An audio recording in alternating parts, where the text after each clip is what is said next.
Hello, everybody. Welcome back to Telling Tales. I have a slight mouthful of chocolate raisins, which is exciting for you and for me.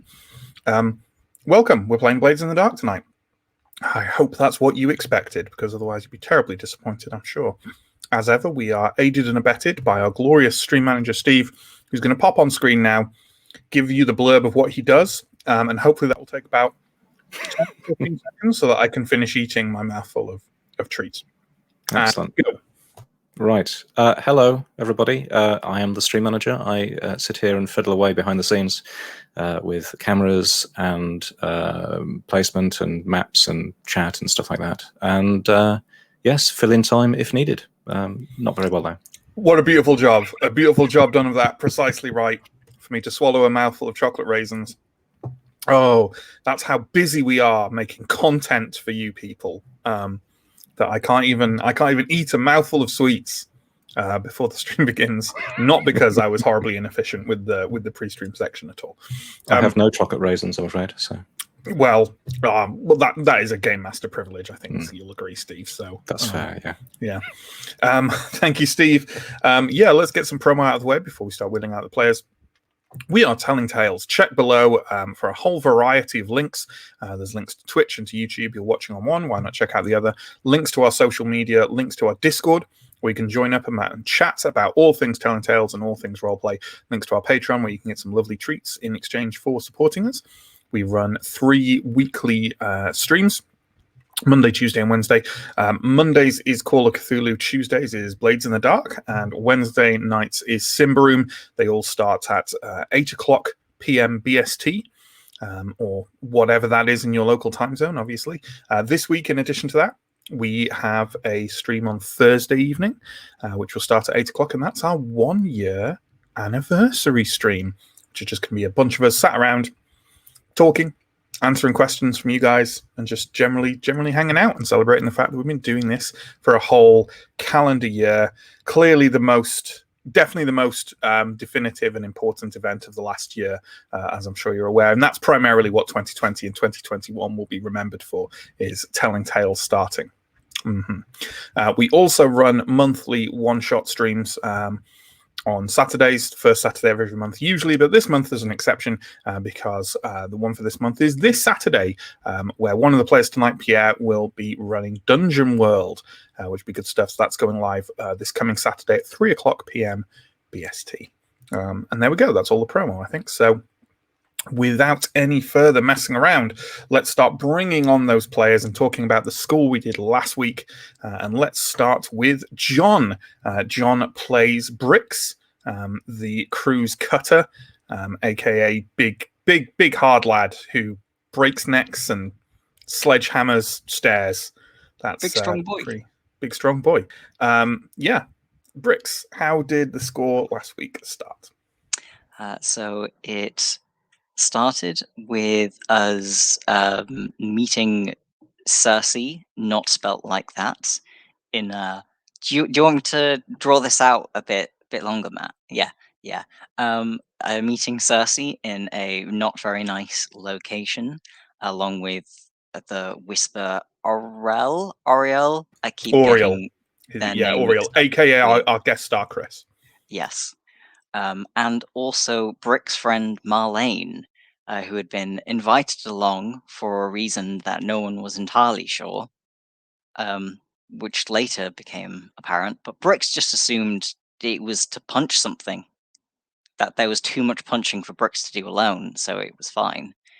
And Cersei basically explained that there was a beached warship outside the city limits in the Deathlands that the Grinders wanted.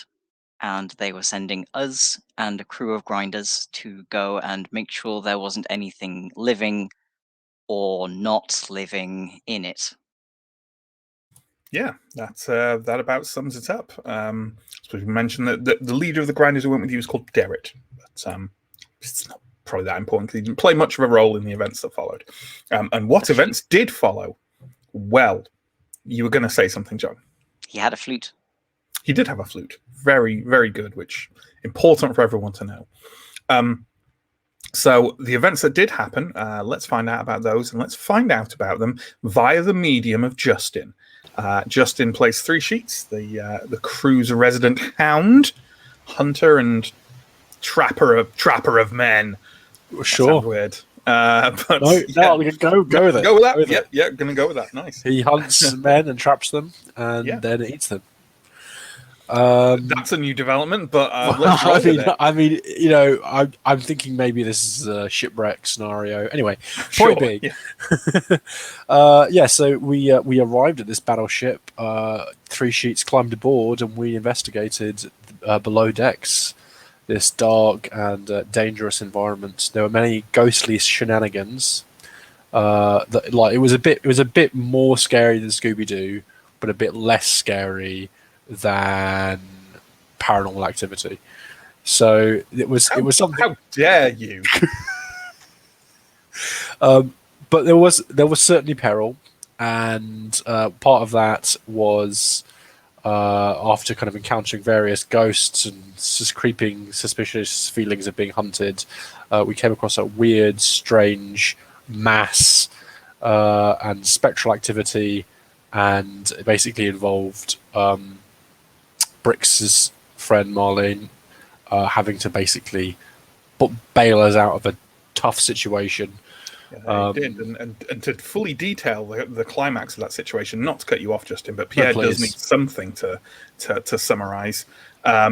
Let's bring on Pierre, who plays Echo, the crew's lurk, and he can tell us what Echo got up to in that final confrontation and how it all panned out. Well, so we had one person who could deal with ghosts. That was Oriel, our spirit master. Okay, we had 3 sheets. We can all deal with ghosts. We had a conventional gun with magic ammo, which I believe went off in his face, blinding him. That is not true. As that was happening, Oriel was trying to use these electrified spirit. Lightning hooks. They're called. Lightning hooks to basically try and quell this thing that harrowed us to our very bones. But at a certain point, it was too much, and Oriel booked it. I thought that was a great idea because I thought we were all going to die. So I was like, yep, let's book it as well. At which point, Brix, in a very noble way, said that we weren't going to leave Marlene. And that was fair enough. And that was good enough for me. And so me and 3 sheets and Brix, we stayed. Brix, I think, gave me a leg up. I ran at Brix and jumped off of his hands and tried to grab the lightning rods, which were embedded in this ghost, and switch them on. I managed that, and then landed in the roiling black mass that burned me heavily, and I went unconscious. But Marlene waltzed through as though her very presence was absorbing the psychic energy of this unholy place. She seemed entirely unaffected, and it's because we think she's a hollow. Yeah, or I think she has been hollowed at something odd has happened with that. Something like that absorbs or is like a negative space for. Yeah, she's been left energy. Kind of blank, I think Oriel said. Yeah.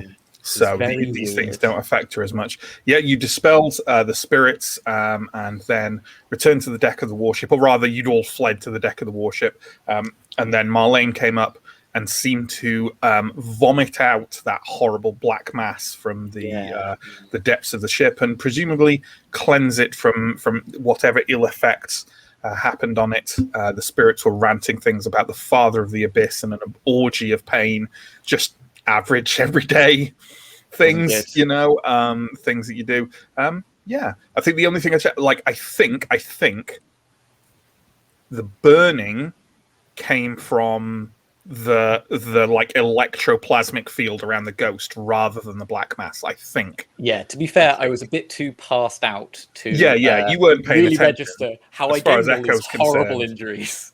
As far as Echo's concerned, it was just a bad night. Like, it doesn't matter where it came from. Yeah, completely. So there we go. That was the events of last week. Let's get on with tonight's score. So the crew had quite a few things to choose from this week. Plenty has been going on in my little kind of simulated Doskvol. But the thing they chose to get on with, at the exception of a couple of other interesting kind of meta story things, so could be that those things elapse and other things happen. We'll have to see. But the thing they chose, more of a straightforward score, I'd say, or at least kind of one that's not tied in massively with things going on.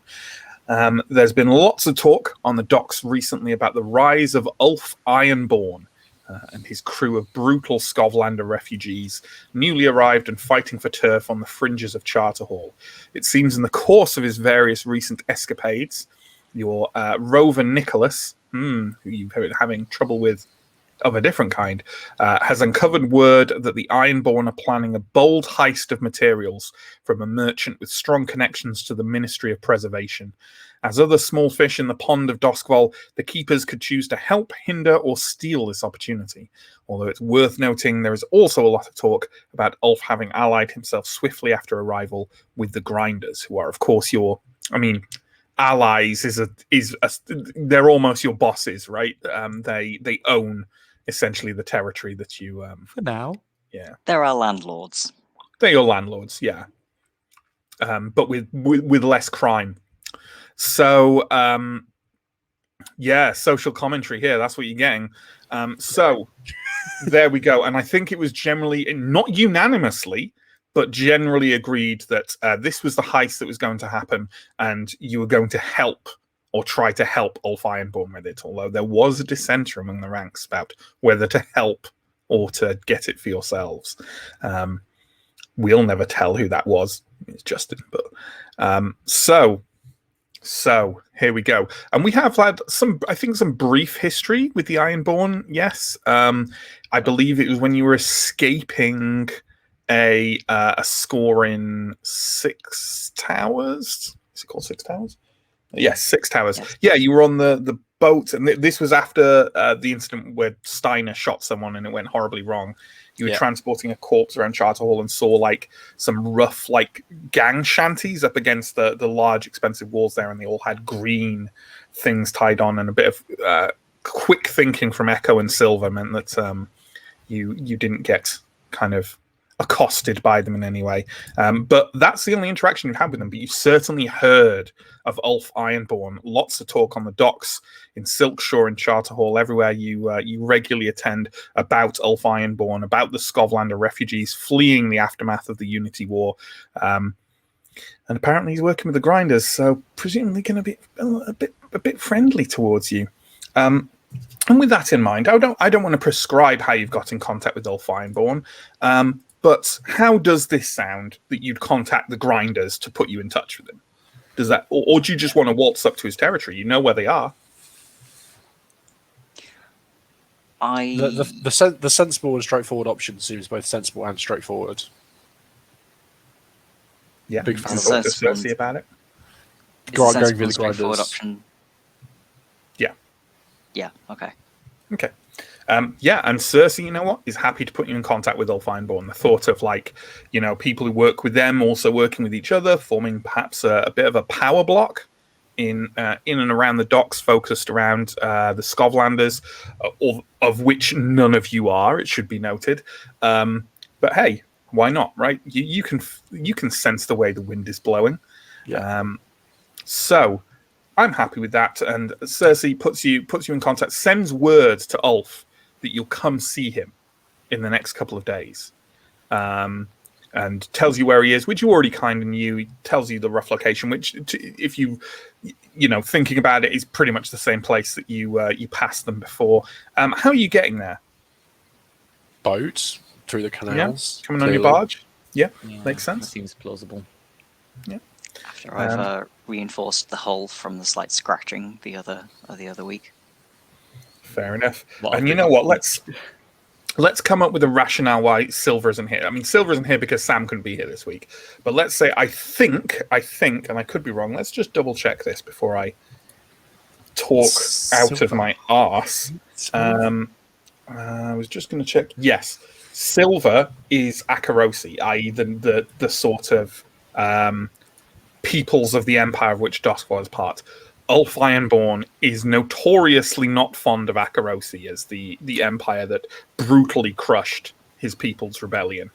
So maybe you thought leave Silver behind on this one so that you can make positive overtures. Your canal barge floats down the dockways of Doskvol, and it's not far from, around from Silkshore through the docks and then onto the edges of Charter Hall, where you saw the Ironborn last. And again, Charter Hall is sort of a central area of Doskvol, and it's where all the administrative and government buildings are, at least many of them, especially the low and mid-level ones. And it's still surrounded by, or partially surrounded by, the old wall that kind of signified the edges of the old city of Doskvol. And clinging to these walls, facing the docks, are a number of sort of little shanty towns, the nearest of which, right on that corner, on that sort of northwest corner of Charter Hall, has various flags and poles and tents swathed in green cloth fluttering from it, and you can see people kind of who look fairly Scotlandish in the style of dress they tend to favour, which has a lot of kind of leathers and furs to it, staring out and looking as your barge approaches. Okay, is there an obvious place to pull in there are a number of them. There's there's some slipways leading down into the docks, but also just like the edges are all crumbled rock. You can just moor up anywhere and scramble up if you want. Yeah, that's great. Yep. I mean, we're not trying to hide that we're coming to see Ulf, so yeah, I think it seems reasonable to just choose a location that seems, like it's not going to be stolen from. Exactly. Who'd steal from us? Who indeed.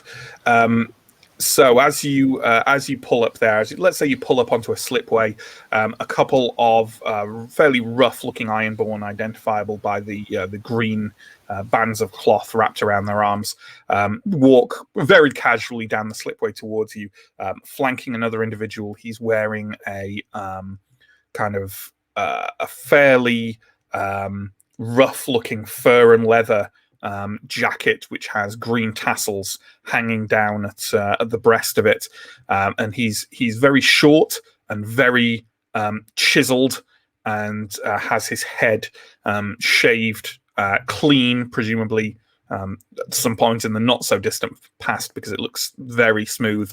And he kind of stumps down to where you are, takes in all three of you, and says, "Keepers." Aye. He indicates over his shoulder and says, "I'll take you to the Ironborn." Turns around and just starts walking up. The other Ironborn do not seem overly concerned. They're not like watching you like hawks or anything. They're just kind of casually standing there. They're also visibly armed, which isn't hugely unusual in Doskvol, but to carry it so like axes and large machetes so blatantly on their hip is certainly a sign of confidence. How tough does that guy look? The main guy. The main guy who talked to you, he looks pretty tough. He's a lot shorter than like Bricks. He's probably about your height, Echo, if not even a bit shorter. But he's very bulky and very sort of quite handsome too. Very chiseled features. Right, but may have been in some scraps. Oh, almost certainly, yes. Cool. Okay. I sort of note these things mentally and follow. He leads you up the slipway and round some sort of rambling pathways through this small shanty town, and finally round a corner into a sort of open area.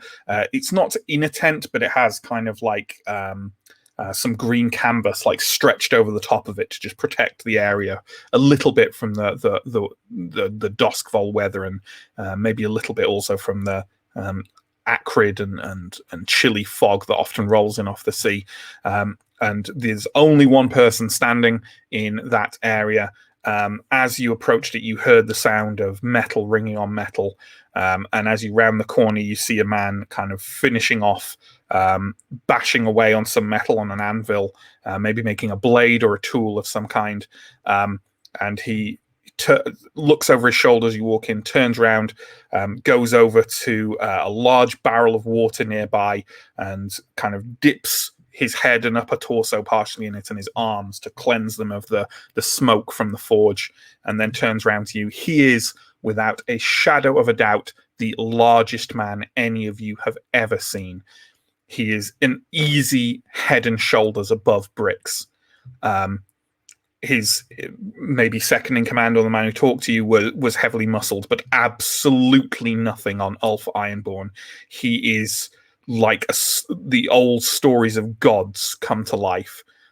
He has kind of very light blonde hair that's partially dreadlocked and partially shaved off, tied up at the back of his head. He has a sort of medium length beard, and he has green daubed paint over kind of one eye in 3 vertical lines. And he's just standing there looking at you. You've noticed, by the way, that the man who led you here is just gone, walked off. There are no other Ironborn here. No, obviously. That's our chance. Not worried. Let's get him. They are not concerned about the safety of Ulf Ironborn. Sure. He's standing there in silence, looking at you with some especial lingering looks at Bricks, evaluating ones. I give some evaluating looks back. I think I look at the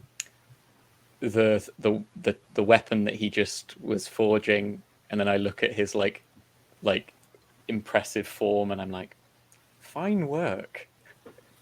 I should probably say, by the way, he's wearing kind of like tight-fitting, kind of brown leather trousers and no top whatsoever. That was. I assumed this. It's not in the blacksmiths. I think maybe Three Sheets would step forward at this point, thank Ulf for allowing us to meet with him over this job and for giving us an opportunity to show our worth. We're eager to hear the details and help in any way we can. There's silence for another few seconds, and then he kind of nods very slowly and says, "Tell me what use Ulf has for you. What can you do?" Well, our background is in transport, moving cargo or persons, but we've recently diversified into all kinds of jobs. We are reasonably good at getting into places and around places without being seen, or if needs be, leaving in a hurry, although a bit loudly sometimes, looking at Bricks. And I can get him quiet. Nods and says, "Things need to be moved in a hurry." We're very good at that. We've been doing that for many years. You have no problem with bloodshed? Well, we always prefer to keep things discreet, but if it can't be avoided, then we put a gesture to the swords and pistols, and we're happy to kill people. Basically, that kind of look. He sort of dries his hands off from where they sank into the barrel with a very dirty white cloth, tosses it over to one side, and walks up kind of even closer to the three of you, and right in front of you now. You're literally, even Bricks has to tilt his head up to look at him, and he says, "We are all Skovlan. This is not a problem for you." Not at all. If it were a problem, we won't be here. I'm used to being an outsider. Is there a problem with you that we're not? Not if you do what you're told when working with us. It's worth noting in all this, by the way, and obviously you've shown some deference here and some respect. It's definitely worth noting, and this is winding back to mechanics a little bit. The Ironborn are the same tier as you, so Sure. him assuming Yeah. a sense of dominance in this. I don't know how. Maybe you don't care. Maybe you don't care about that kind of thing. Just whatever he needs to get the job done. Just so you're aware, But like, the Ironborn are due no more respect than you are. but that he is kind of like this is the most senior Skovlander gang, isn't it? No. Ulf is No. The Grinders are. The Grinders definitely. Oh, okay, and the Grinders are also kind of Skovlander. Yes, they are absolutely Scotland. Yeah. They're basically a massive gang of refinery workers who fled Scotland over the Unity War, and they came here several years ago. But Ulf Ironborn has literally arrived in the last 12 months and has recruited and ganged together a lot of Scotlander refugees, very unhappy with their lot in Doskvold. But yeah, he's still relatively new. Just for the purposes, Sure. they are tier 1. You are tier 1. Sure. So, Well, we're not very secure tier 1. Yeah. Sure. Yeah. I have no, I'm just putting that out there. I wanted No, you to know. I appreciate it. It's a good note. It's a good That's note. I think there's also just the thing of his gang is aiming for being making a big splash, making a lot of noise. Our Definitely. gang, we are more the dark rather than the blades. But bold. Yeah. And also, Bold and daring. Yeah. I our cohort is like a bunch of random crazed murderers. Yeah. Whereas this feels like more of a They definitely feel more organized than you, and certainly Hey. Ulf is, very seems a very dominating figure. Cool. He nods and turns away and kind of picks up, kind of puts on a large glove which he uses to grab the metal he's been working off the anvil.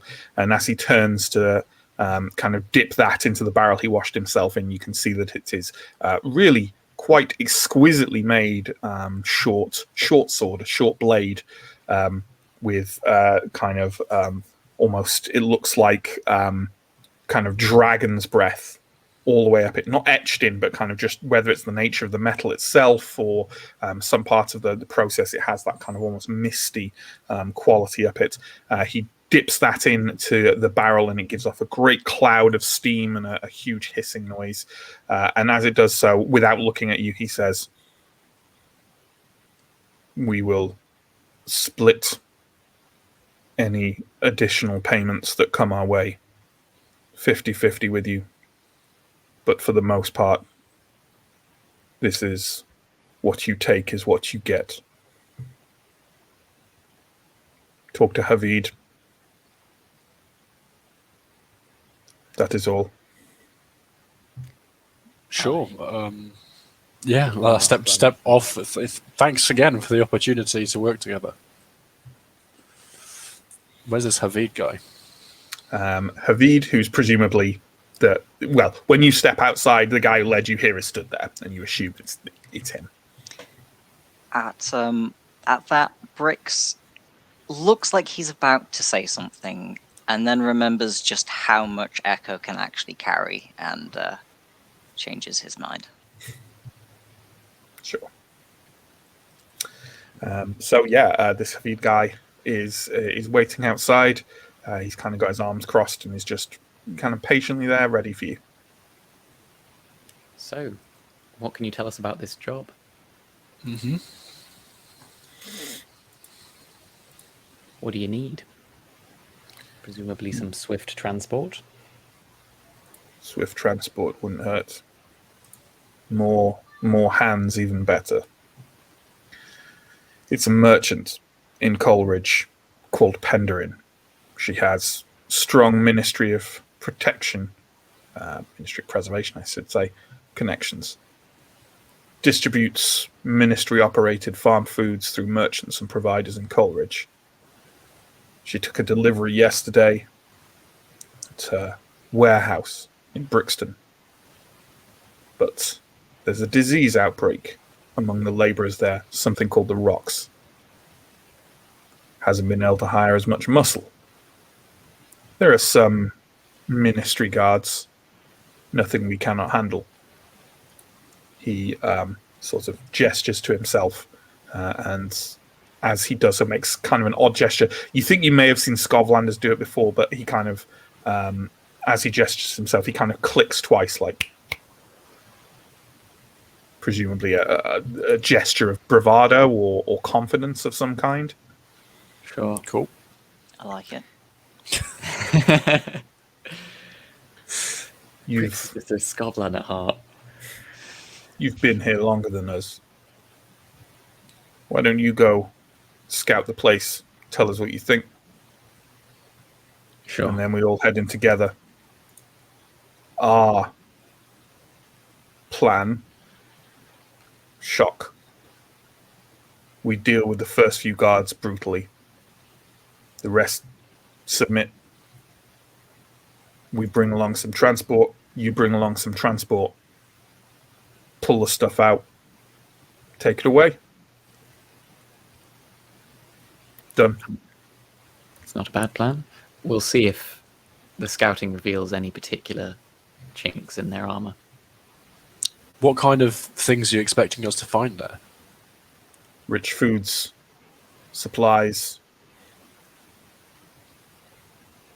maybe even Leviathan oil, things like that. It'll all need fencing or using. Okay. The Not key that is I getting a don't- lot.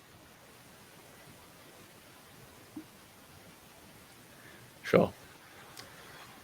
Not that I don't admire the tactic, but yeah, going in through the front door is going to pull down a lot of heat. Mm. All right then. Okay. This, you get the impression That's the idea. that's the idea, at least partly. There's a time and place for making particularly public. Displays of power. Yeah. Yeah. Well, I'm not sure if we necessarily want that. So No, but it does also occur to you that there'll presumably be more Ironborn than you there. yeah, Maybe you'll slip under the radar maybe if we can people are even just wear talking some about what the green. Ironborn did. Especially if we disguise ourselves. Mm. Anyway, Let's. That all sounds straightforward. You're not a. What do you want with all of that food? You're not going to sell it all, are you? We use some of it. We sell some of it. We supply some of it. I imagine there's going to be a lot of hungry refugees out there who could do with some of these supplies. Could be. Well, we'll look forward to help, and then I think I'll offer my hand in a kind of like, agreeing, like, let's shake on it type thing. Sure. I think Scovlanders are definitely and don't do this at the moment, folks out there. But Scovlanders are definitely a kind of Sure. people. Three Sheets never had a problem with that. With Three Sheets has never had a no problem- standards of personal hygiene. No, so- really I'm appreciate- glad that you let me. You finished that sentence before I did. Yeah. I really appreciate Three Sheets taking the hit for all of us. I mean, like this. Absolutely. To be honest, his hand's going to end up messier after shaking Three Sheets' hand than Yeah, it's true. just by Um, spinning on it. So there, you Use shake it with for Havid on it, and you make your way back, and you know what? We can start our preparation stuff now, folks. So you get the impression that the Ironborn definitely don't want more than a couple of days on this because the situation might change. But how about what kind of ideas we want? I'm assuming there's at least going to be a basic scouting out the area thing going on. But what kind of other things might we be doing? So one thought I had when he was mentioning the large quantity was if we could do some sort of like outfit the barge with either like depending on what we think is actually in there, like large containers of like that maybe could store lots of liquid if there's going to be Leviathan oil or anything like that. Or even like a barges can have can pull stuff, right? They can have I don't know what you call it. Chris would know. Yeah, but like something that we're towing along. Yeah. Yeah, so outfitting our barge with as much storage capacity as we possibly can. Like dumping the existing supplies out from it to store somewhere else while you stock up. This is assuming, you're assuming you can get there on your barge. That is true. Yeah. So, I guess first question: can we get there on our barge? Based on the let's say you go right. You're going to go scout the area. Who is going to go scout the area? 3 sheets is happy to go. Yeah. I was going to do a... So 3 sheets and echo. So go. What kind of action roll are we making on this? True prowl. Sure. Prowl is fine to me. You just making a solo roll on that? I'm happy to, or we could do... Could do a group action. I'm group fairly action. low on stress at the moment. I mean, I've got no stress. A group action with 2 people is pretty safe, right? Yeah. I've got 2 die in prowl. Okay, well, you know what? 3 sheets was started talking about this, so 3 sheets can lead the action. Yep. And then if you both roll prowl, and I will offer you just in a devil's bargain for a tick of a clock. Oh, I do love Devil's Bargain. I've grown weary of ticks of clocks. I'm not sure what it is, but I'm ignoring it, and I'm rolling my 2 dice. I'll roll my 3. I got a 5 and a 6. Ooh. I got my house result was a 5, so you don't get any extra. There's no stress in a 6. And obviously I think prowl, the effect of that is all fine and everything like that. And that was a controlled roll for anyone who's interested. I'll start off by describing the area to you. It's called Brixton. It's spelt slightly differently from Brixton. Brickstown. Is it fellow Bricks? Yeah, it is literally like Brixton rather than Brixton. Completely different. It is the most densely packed residential area in Duskwall. Brixton is a cramped jumble of multi-story brick row houses stacked one atop the other. Many of the toughest scoundrels of the underworld hail from here, learning the harsh lessons of survival and gang life within its dark maze. And you don't struggle at all to find the merchant. It's literally called Penderyn's, so that works. It is a fairly small storefront that seems to sell more upmarket stuff than most stuff here in Coleridge. Coleridge being a kind of one of the main industrial areas of Duskwall. But it does have a quite large warehouse appended to it at the back, which looks to have sort of 3 stories and has most of the windows kind of like blacked out or bricked up, so you can't really see in it. But it seems to be pretty considerably big. The second one of the first things you notice about Penderyn's is it is a good, probably maybe 3-minute run from the closest canal. So primarily accessed via road. So if you're going to cart stuff back to your barge, you're looking at a run or a longer walk back there loaded down with stuff. The stagecoach might be a better approach, but it's up to you guys. Yeah, no, the stagecoach could also be, fitted out to have a little wagon behind it or something. Yep. What kind of stuff do they sell in the upmarket? Like, does it look like we could get a more easy to fence haul than large amounts of heritage beans? Well, just by ransacking the storefront. Yeah. It seems to sell quite basic, sort of like I say, upmarket but basic supplies. In other words, more or less the stuff that have been described to you, or Ulf described to you, I can't remember which of them described it. Basically, you would expect that to be the stuff. There are small barrels of Leviathan oil. There is kind of slightly nicer food, sort of freshly caught eel and things like that. So it's yeah, it's not a fancy store, but you Yeah. would imagine that it's where maybe like the supervisors of the factories and the the line, Cool. like the heads of the line and stuff work. Maybe buy their stuff from there. People who actually have some coin, even if it's not very much. And does Cool. it seem accurate, at least based on our initial scout, what he was saying about the amount of guards? It absolutely does. You can see that there are a few guards outside, all of which are wearing the rather a plain and functional uniform of the Ministry of Preservation, which is, let's say it's like a grey, sort of a grey flannel thing, or almost looks oddly like a set of grey flannel pajamas, but clearly there's a bit more mass and bulk than that. But it's very, very simple, very functional. And there's a good maybe 7 or 8 of them. And you can see at least one individual who's not one of them, who is looks like a local tough who's been hired on, who is sort of coughing surreptitiously and keeps kind of every now and then looking down to see what he's coughed out and looking a bit alarmed by it. So clearly, it seems like the description that Javi gave was pretty accurate. Okay. So probably the hired people are not going to be particularly willing to fight or, In any maintain fit state to do things. so. Yeah. Yeah, all the Ministry of Preservation guards are armed with flintlocks and what looks like long knives, which is fairly standard sort of guard armaments. Okay. I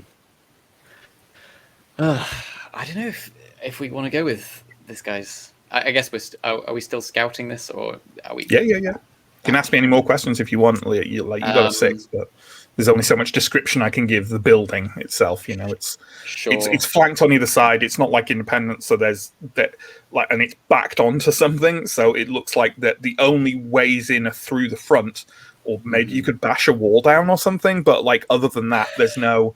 I saw John raising an eyebrow. All the windows of the warehouse are either bricked up, or kind of they look to be blacked out and maybe have stuff pushed against them from the inside. Obviously, these are still options, and maybe you could do something about them. But I have got one idea for ways of getting in, but that will come to that in a second. Mhm. Is there anything else we want to do for information gathering? Maybe, Oh, actually, yeah. Go on.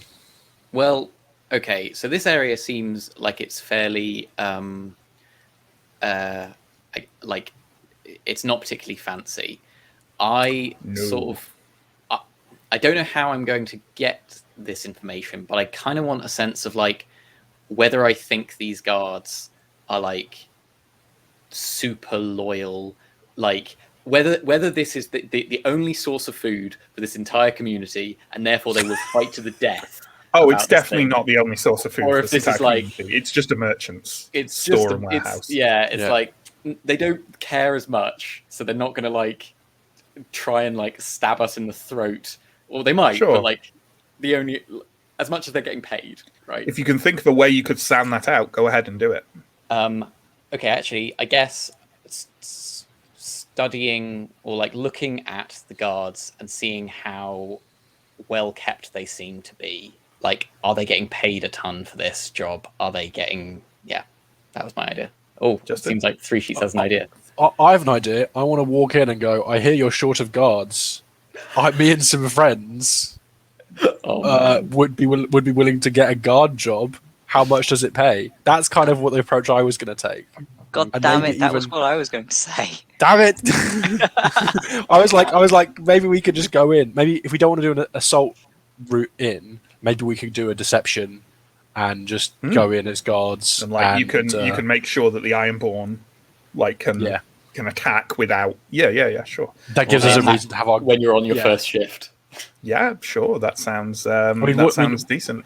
So I know it's kind of we'd have to kind of commit to doing that, or we didn't have to commit to it. We could go inquire without committing.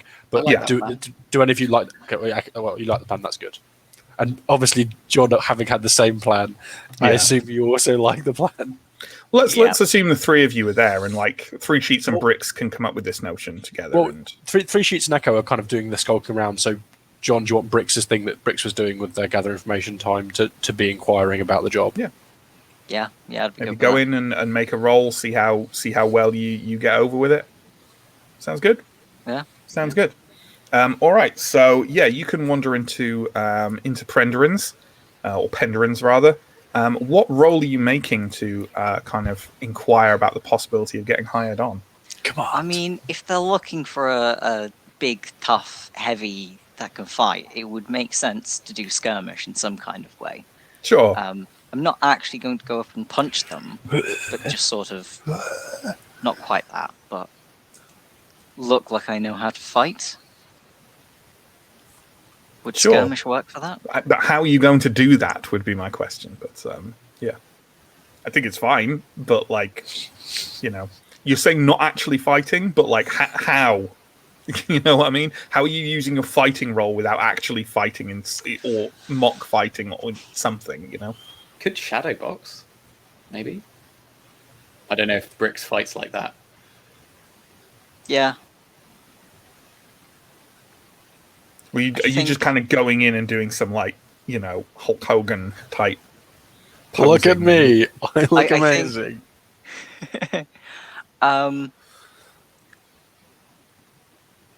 Basically, I want a job, and I can kick the ass of anyone you've got here. Sure, but if that's talking, is that using skirmish? If you get what I'm not trying to be a hard ass, but you get what I mean here. Otherwise, you can just make any role and it be anything. John, if you see what go I mean. in and punch out the guards that are currently standing There's there. a sickly That's looking a guy skirmish there. role. Go in and shove him down or something. That would be skirmish. But like, if you're going in and saying I'm tough and I can fight for you, that's sway or command or whatever. You can still roll skirmish for it, but I'm going to give you an incredibly low chance of doing it because it's not skirmish. Yeah, no, that makes See sense. what I mean? In that case, I'm just going to go in with command and just... Sure. You Give me want a to job. hire me, right? Yeah. Not only will I be the guard, I'll be in charge of your guards. Okay, well, I think that's a controlled role because nothing untoward is happening, and I think that's a great effect. So yeah, go ahead and make that roll, and I will offer you Devil's Bargain. You're too wary of Matt, me, you Steve. have Ooh, not maybe learned. I should have taken the Devil's Bargain. I got 2 2s. Oh, Well then, you 2 ticks of the clock. so remember, you can eat consequences as well, John. you can resist consequences. That's true. Rather than put consequences on you, I'm going to offer you a risky opportunity. So what I'm going to say is that you walk in and start kind of like, well, you tell me, what do you do as you walk into the place? Yeah. I don't know how Brix would ask for a job. He's very straightforward. He would literally just walk up to probably the person behind the desk and say, Give me a job. Your guards look like shit. Give me a job.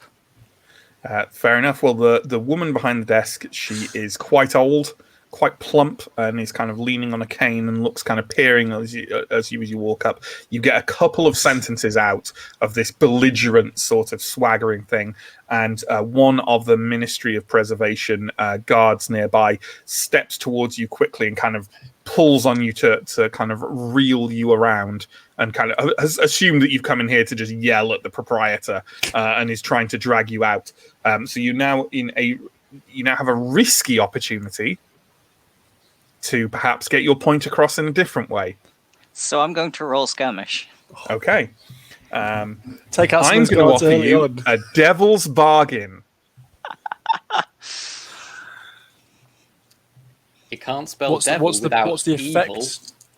What do you think it is? Yeah. Well, I know I'm addicted to the clock ticking ones, but I no. do think it's a good mechanism. I was going to ask what the effect of the roll is, but without knowing what he's going to roll, we don't know what the effect's going to be. You're still trying the same thing to get the job, but you tell us what you're using. I think skirmish in this situation is sure. Devil's Bargain, John? Devil's Bargain or push myself. I'm going to push myself. Okay. Take that stress then. And yeah, give yourself a skirmish roll then. Offended the devil is getting at all of this rejection. 6. There we go. That's more like it. Yeah, as soon as the guy kind of yanks around, as soon as he does, you just spin round and right between the eyes, plant him with one huge meaty fist. He blinks for a second and then topples over backwards, kind of splayed out on the floor, kind of just going, he wasn't a small man. The old woman behind the counter lets out a kind of unpleasant cackle and wraps her cane on the floor and says, "A job? You want a job? Yeah, that's why I'm here. You're not ill, are you? Bits No. of you rotting and falling away. Do I look like Personal. I'm rotting? All right. You get the coin I say you get. Have you got your own blade? Your own gun? I'll find them. All right. Be back here in an hour. And you'll be here all day and part of the night. All week." She's kind of like gesticulating at you with a cane. You want a job? I'll give you a job. This is my favorite character so The far. job is a job of our jobs. And Brick's just like, "Oh, this is why I turned to Don't get crime." jobs. Oh god, it's so funny. We're still doing this is still social commentary, by the way. Yeah, that's a success. You can you have infiltrated them. I would note that you didn't say anything about having friends. It's because Brick doesn't have friends. Brick has No, but Bricks has successfully got a job there, but Three Sheets and Echo have not. I reckon this is a long con though. Like day Sure, 2, yeah. Bricks is going to be like, I know some people, I know some guys. It can't take too long. I don't could mind just either rock way. up with them and see what happens. Sure. I don't mind either way whether we try and do that or I'm perfectly fine for Bricks to be the man on the inside. You know what? Just because we're doing a lot of rolls here, and I want to get on with the score. Shall we leave it to the fortune roll to decide? Yeah, and someone's gonna ride the stagecoach anyway. Exactly. Someone's got to get the That stagecoach might be there, me. haven't you? So you could get your rovers to do it, but yeah, let's go with that. Are there any other crucial roles we want to do to prep for this, or do we feel we've Let's go for it. we've got Do we, there? need to, All right. do we need to do anything to bring the rovers in? Like, can we just assume that they're going to be in? No, they like, can just be there. I think if you tell them to be there. Yeah. Like- Well, let's tell them to be there. Yeah, sure. I don't think there's anything like that. It's just any rolls they make are affected by their tier and stuff. But I don't think you can just use them. Yeah. Cool. Just you may not want them around all the time because they're extra bodies, and one of them is Might kill another person. a psychopathic killer. Yeah, can we specifically tell Nicholas not to stab a Scovlander? No, Sure. no, well, not a Scovlander, but Yeah. you can. There's plenty of people for him to stab. Yeah, Absolutely. they're fine. So is the idea that we'll judge based on the engagement roll whether Echo and Three Sheets have managed to get on the inside, but if that's not the case, the idea is you brought your little rover crew along with the stagecoach and you're with that. Is that a safe? And we'll be, and maybe the idea is that Bricks lets us in slightly ahead of the main assault. Again, depending on Depending on how the well roll. the fortune roll goes. Yeah. So yeah, that sounds good. All right, then let's get on with engagement. So I think we already have your method of getting in is deception, and the method of deception we have that, which is Bricks is on the inside and maybe Three Sheets and Echo are too, or maybe they can be brought on the inside as we start. But either way, so for the engagement roll, you get 1 just for luck. I would say you've got someone on the inside already, so that's an extra die. Do we have any more arguments for advantages or disadvantages? And this is purely the initial deception. No like extra, things that are going to happen later or whatever. Just it. We haven't really done anything with Ministry of Preservation or with this person, so they've we're unknown to them, so they have no reason to be suspicious of us if I was getting a job there or anything. Like, I guess that's just blank then. Yeah, I'd say that's black. I would say I'd be cruel. I'd be tempted to go cruel on that and say you definitely get a disadvantage if they had, but I don't think you get an advantage if they don't. That's fair. Do you see what I mean? That's fair. But yeah, no disadvantage for that, certainly. Anything else? Just we've scouted the local area. We all have our own guns, which apparently is the hireable criteria. Sure. They're a bit they're all rotting to pieces. Yeah, they're in a desperate situation. They need stuff. I'm not sure if the They are in a plague desperate is situation. okay. Yeah, no, they're in a That's desperate what I got. situation. I'm happy to take that. And I am going to take one off for the Ministry of Preservation Guards. They're not like elite, but they are pros. You know, they're not just random heavies. And I think that, you know, Sure. and they'll keep an eye on a new person and stuff like that. So I'm going to reduce one for that. But That's then I fair. can't really think of anything else. So shall we stick with the 2 and let's roll and see how we pick things off here. So It's going well. so Desperate. that's where we're starting. I see.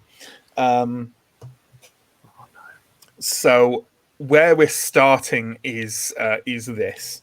The next day, Bricks, you've been working. You know, a good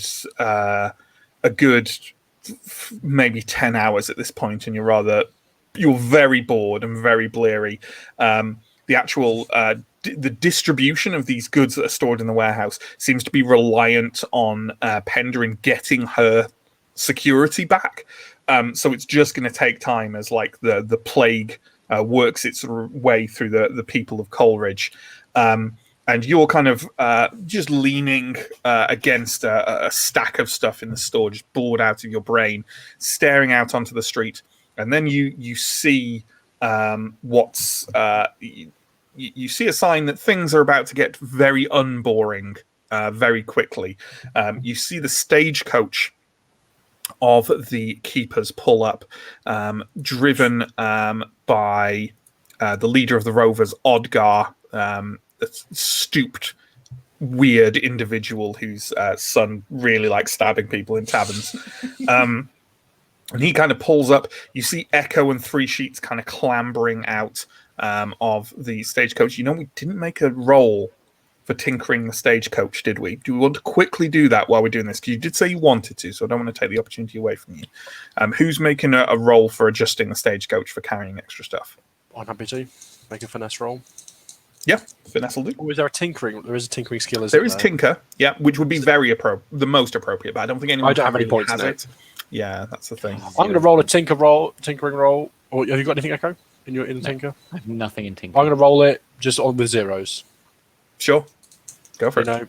know, Go for what's it. the worst that That's could happen? That's got great effect, so, you know. I rolled a 1 and a 2, Yeah, you don't make the stagecoach is exactly the same as it always is. so I take the worst roll, which is a 1, which means the stagecoach might actually be worse.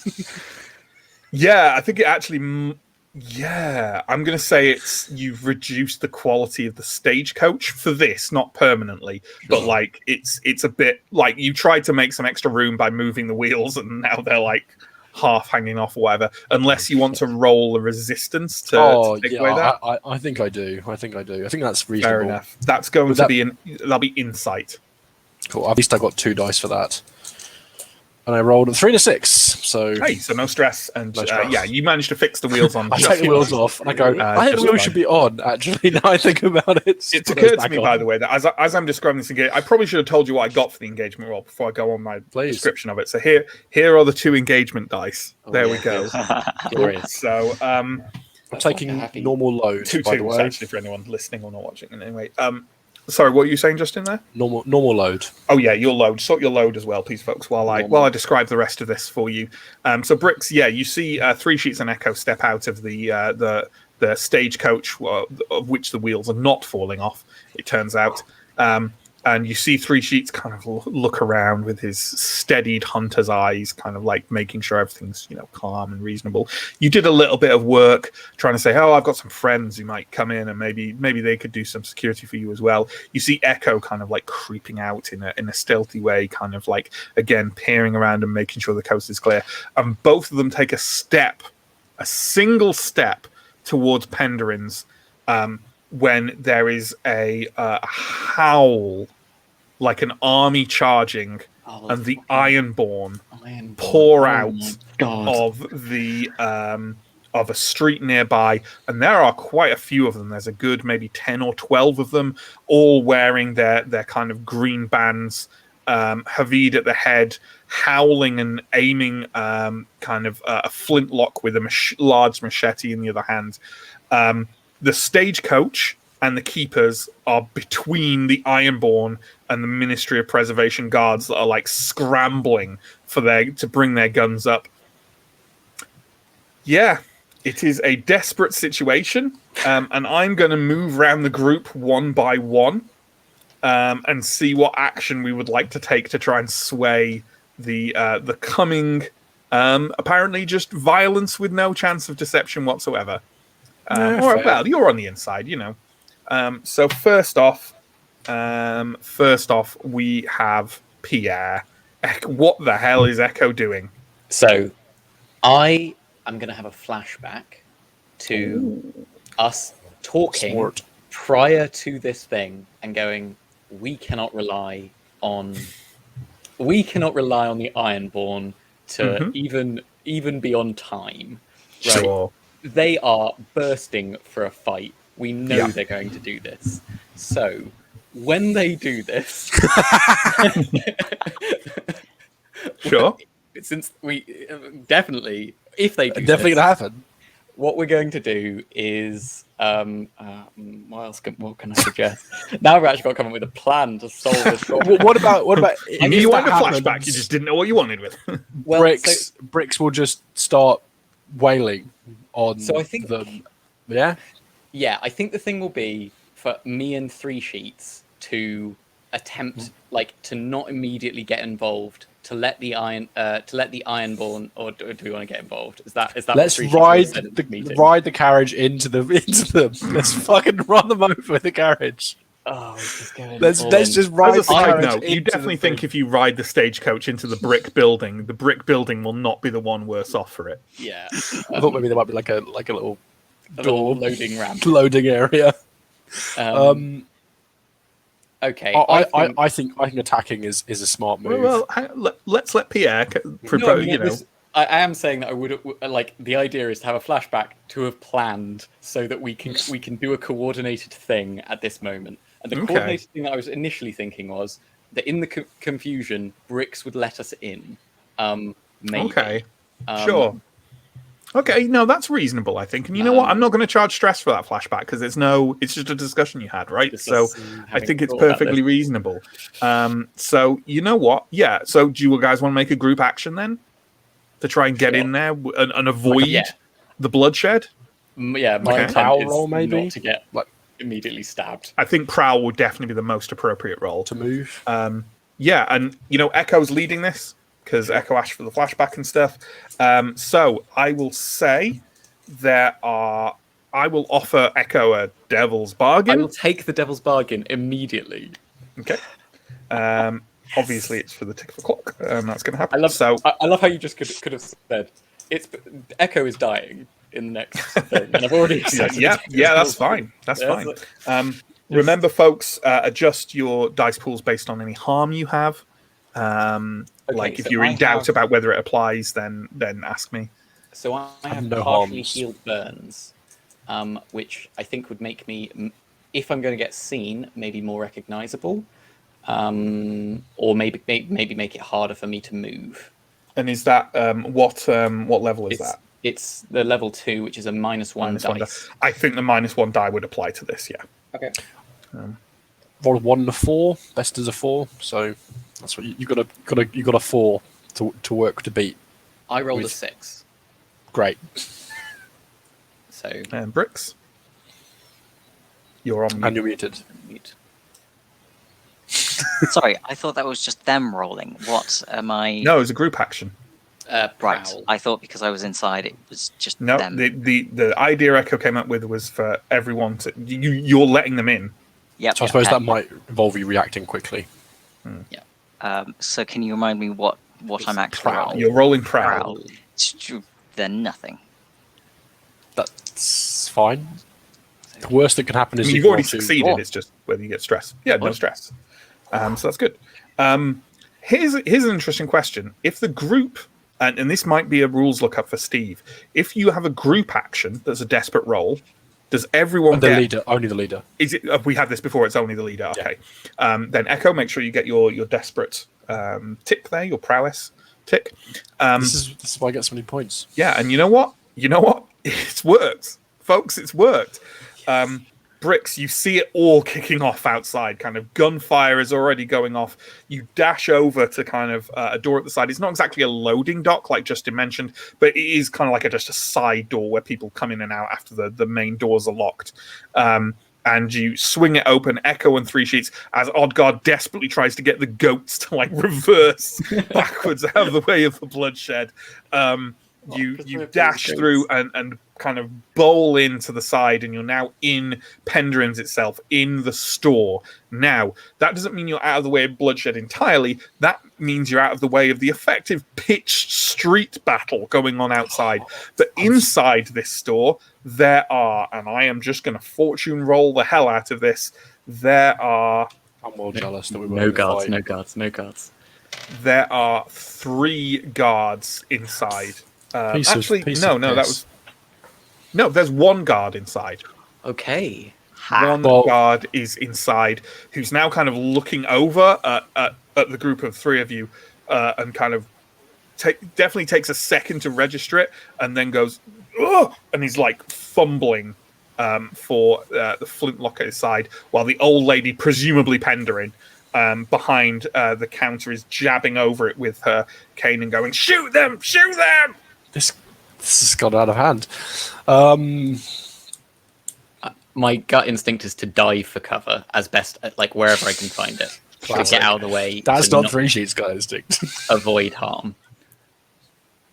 Sure. I'll just, because this is a moment that affects all 3 of you, and I suspect 2 of you may be about to take an action, I'll just, again, roll a die to see who goes first. That seems fair, right? Sure, yeah. That seems fine. So that is 3 Sheets. You are the first to be able to react. Maybe Bricks is still like slamming the door shut.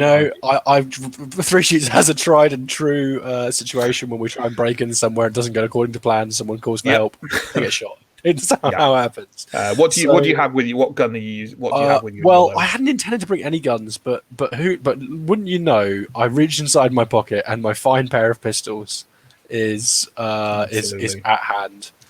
Why don't you give me a skirmish? I was going to go with skirmish. Yeah, skirmish roll, absolutely. A devil's bargain for a tick of a clock if you want.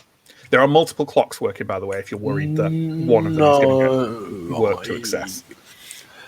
Unless anyone else wants to offer me a devil's bargain that's not a tick of a clock, I will instead push myself for a second. Clocks. So. I mean, I would offer a devil's bargain that's like, please, but I don't offending know, a faction. Well, I was just going to say, Lady Pendrain is like a master of like combat. You know, I don't think that's actually how the devil's bargain works. It absolutely is. I'm taking the stress, and I rolled 2 4s. I just want her to be okay. Well, your complication, you fought against it, but it's still your complication is that a clock gets ticked. But yeah, you outdraw the Ministry of Preservation guard, who's still fumbling at his hip by the time you pull out your brace of pistols and fire at him. You clip him in kind of high in the shoulder, and he collapses to the ground, moaning and kind of like rolling around on the ground. He's not going to get up and start fighting again.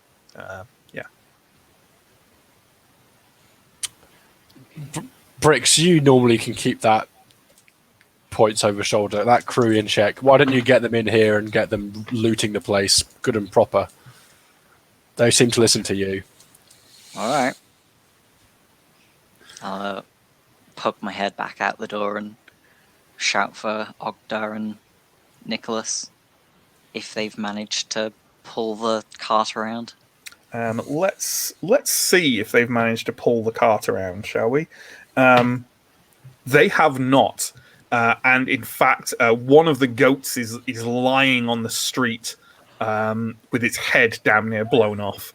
And they're desperately trying to get the stagecoach out of the way of this as Ironborn and Ministry of Preservation guards are mostly not shooting now. They've closed with each other. There's you can see them battling, like rolling around on the ground and hacking each other with knives and blades. Havid is kind of like just between you and the stagecoach, and with a wild look in his eye and a face and chest coated in blood, is just hacking at a Ministry of Preservation guard on the ground with a machete, letting out an unpleasant sort of guttural noise as he does so. Yeah, it's safe to say your rovers are in no fit state to come help you right now. The battle, on the other hand, seems to be going pretty well for the Ironborn. You'll be pleased to know. Oh, yeah. Okay. Well, good news is, if they survive, they'll be here eventually. Bad news is, we're on our own. Penderin behind the counter is still kind of like jabbing at you with her cane and saying, I have powerful friends. You will regret this. This is Ministry of Preservation goods. And is like thrashing away at the counter with the cane loudly. You don't mess with the Ironborn. I'm good. I think Three Sheets is going to be like considering whether or not to shoot Pendrin or not. I'm ignoring. This is very plain for all of my colleagues to see. They know what goes through Three Sheets' mind. I'm like desperately trying to keep this lady alive. What? Okay, fair enough. If you don't want her dead, then that's fine. You can. I'm not saying any of this. I'm just sort of like looking at Three Sheets in an extremely worried way. Oh dear. Right. So, Bricks, you are aware that there's a door at the back of the general storefront, and it leads to the warehouse. Like, you haven't been able to go through there, but like it's never locked. People kind of just go in and out of it. Okay. Warehouse that way. Cash register over there. Yep. That's the way I would go in. Okay, I'll head towards the cash register. Is that where Pendrin is? It is, yeah. Okay.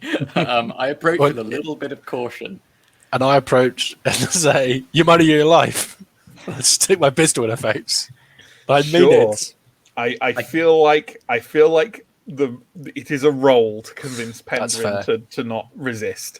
So what role are you making, Three Sheets? Well, Can I assist? Or Yeah. Does it? Would sway be fine? Yeah, Sway's fine. Yeah. Good, okay. Because I don't have any command. Sway is fine. Yeah, command would be precisely fine, but And you're assisting for to give me a dice, yeah? Yeah, I think what I'm like good cop. I'm trying to say, look, come on, it's not worth you. It's not worth dying over. This guy literally has just shot one person and get under the table, hide. Don't cause any trouble. Yeah, you do this, and a thin, reedy voice from under your scarf go, "Do as he says. Death's so lonely." 2 5s. 2 5s. Yeah, that's absolutely good enough. Let me think about what I'll throw in there as a complication. Yeah, okay. The complication for that, and that was a risky roll, and the complication is going to be that the ruckus you're causing, like shouting at her, your money or your life sort of thing, brings a guard in from the back warehouse. But you can resist that if you want. No. Looking forward to it. Fair enough.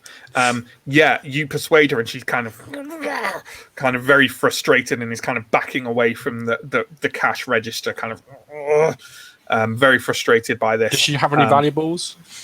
What on her? Jewelry? Not that you can see. Right. Okay. Echo, I presume you're grabbing the cash register as this is occurring. But as I say, a guy's coming from the back from the warehouse. Maybe an opportune moment for Bricks to deal with him, being as Three Sheets and Echo are otherwise occupied. Yep. I'm gonna take a running tackle at him. Yeah, go for it. You should have Skirmish. a sword. I am assuming skirmish. Stab him. Skirmish. I mean, I do Yeah. have a sword, Quick, but why stab would I him. use a sword when I could just You're the worst. This is the worst bunch of criminals I've ever seen. Bricks is the sword. I'm gonna Have I got a cheat. devil? I'm going to offer you a devil's bargain, and you know what it is. Yeah. Gonna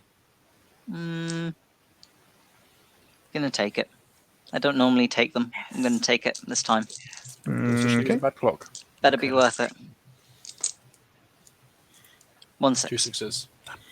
1 6. Yeah, you dash over to the guy, and you just you just spear him off his feet, crash into the doorway, and you hear like a big thunk, and he kind of just goes limp in your under you as you clamber back up, and he's just like on the floor with a kind of a big dent in his head. Where you've battered him into the brick wall next to the doorway. Ahead of you is the door to the warehouse open.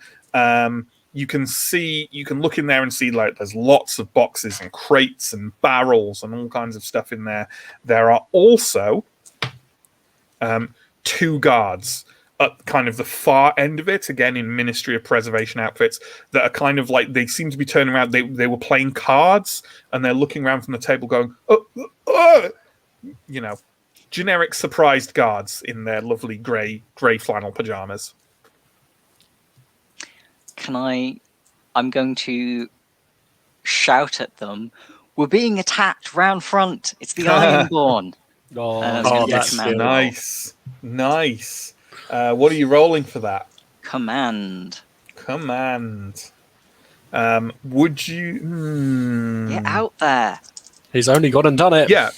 Would you like a devil's bargain? Is it ticking of a clock? Yeah. It'll never go wrong.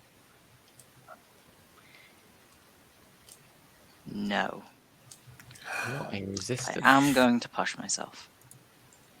Just kill them. I just like the idea that Bricks barreled through the door and then on top of an unconscious guard and played it off like he was also being thrown. Oh man, there's somebody out there who's really strong. Well, clearly, I was throwing myself onto this other guy to give him cover. Yeah. 6. Yeah, absolutely. And I would say, was that? No, that was a risky situation, I think.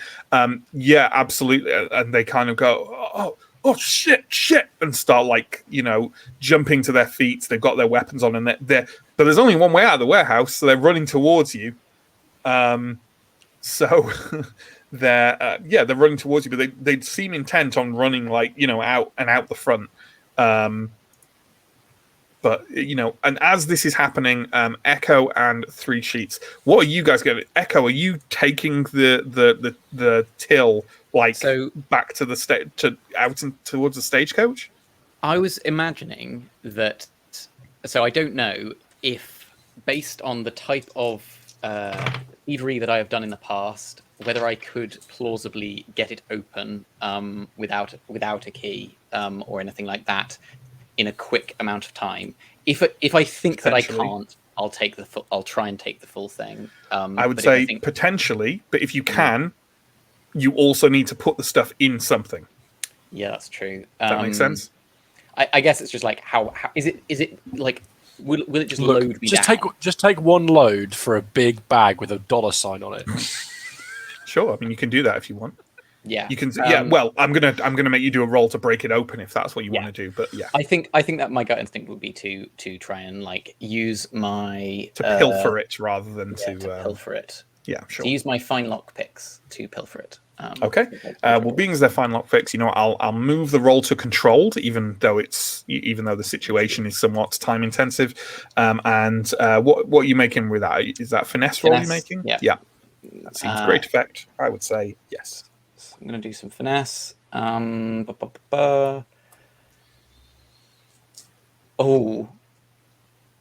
No, there's no way that this can work. Yeah. That's what I tell myself every day. I think I'll just roll it. I got a 5. Okay. So I would say, okay, that's a minor complication occurs. The complication I'm going to propose, and obviously you can resist this, is that I'm happy for you to have like a little sack with you, that you can fill up. I'm going to say that there is an unusual amount of like low value coin in here. So it's not like there's more coin, but there's a lot of low value coin. So unless you resist it, I'm going to say that this bag is 2 load, not 1 load. Okay. How about that? I think I will leave it. I think I will take the 2 load. Sure. Incidentally, what is everyone's load? We didn't kind of ask that. I went for normal, so I was on 5 total. So I'm now at 3. Although actually, I don't know if lockpicks actually count for. They might not. It's kind of my thing, and they're I very think small. it's under lurk, right? So I'll look it up. Find lockpicks, 0 load. Yeah, 0 so load. I'm actually at 2. Justin and John, what load are you guys at? I'm at 1 of 5. I went for normal, and Normal. so far haven't picked anything. But 5. if I have to have a blade and a pistol with me, then Yeah, it's sure. too split. Echo, you've managed to get all this coin in a rather heavy, chinking little bag. And there's 2 kind of like guards now racing through the storefront towards the Ironborn outside, presumably to engage them. If any one of you glancing outside can see the Ironborn are now polishing off the last of the guards outside, so they seem to have succeeded. A couple of them have managed to run off, essentially. Like they said, they were very brutal in their charge, and now they're letting the other ones just run away, essentially. But they seem to be more or less done. What are the rovers doing? Let's find out how they're doing now. Because if all they do is just like mourn over the corpse of a goat for the entire session, I'm really disappointed for bringing them. No, they have detached the dead goat from the front and have now like got the stagecoach up near that side door, and are kind of looking through, presumably waiting for things to be done. But there are 2 other Ministry of Preservation guards who are about to dash outside straight into the Ironborn. Are we doing anything about that, or just letting the Ironborn get on with it? I'm letting them pass. Yeah. I mean, yeah. Our job isn't to stop every single guard. No, sure. I was slightly tempted Is this a to Peter try Parker and moment? lariat one of them as they go past, but Sure. I mean, are you going to do that? I do love killing people. Oh, go on. Yeah, go on then. yeah, Assuming it's going to be a skirmish roll. I'll say it's controlled because they're definitely not expecting it because you just told them there was trouble outside. Would it make sense to do like a group roll if me and Bricks together engage these? Yeah, sure. Yeah, sure. And we'll take it as like, I'll see how well you do on both of them based on your thing. Group roll for you and Bricks. Happy to lead it, or you can lead if you want to, John. Well, I think Bricks was the first one to volunteer for it, so I think Bricks will lead it. I've got a devil's bargain for you for a tick of a clock, Bricks. I think I will pass on that, but I would like a clarification. If I'm not moving forward, is it a lariat or a clothesline? By not moving forward, you mean you're not moving your arm forward? Yeah, they're running Yeah, I into think I'm the just arm. holding out. You're and not waiting slamming for with them. your arm, you're just holding out your arm. That is a clothesline, John. No, A I think I lariat am is going when to. you're curling I think I am forwards. going to properly JBL it. Although, of course, ironically, as everyone viewing knows, if it's JBL, it's referred to as a clothesline from hell. It's a lariat. Yeah, exactly. If I'm repeatedly stabbing them with a sword, is that what move is that? That's a suplex. That's a Yeah. suplex. Yeah. Official wrestling terminology right there. Ooh, my highest is a 4. I got a 5. Okay. Given that you both got successes, weirdly, even though this was a group roll, I'll treat them like as a separate thing. And I'm going to say, John, the complication for you is going to be. Let me get my thing up. You're going to have minor harm unless you want to resist it. And Justin, you are going to have a tick of a clock unless you resist it. What will the resistance be? The resistance will be prowess on both. Sure. Yeah, 100%. I'll resist that. Go for it. Nope. I'm Come on. going to resist Okay. and probably regret it. I rolled a cock die 3 times, I do not regret but it. aha! Finally, yes, got a 6. Nice. So no stress for either. Yeah, Bricks, you just... Sorry, what were you going to say? I rolled 4. Oh, okay. So yeah, 2 stress for you. Yeah, you clothesline a guy down to the floor. He doesn't get up. He's just kind of looking very confused. He kind of looks at you briefly with a glance of deep betrayal, and then passes out on the floor.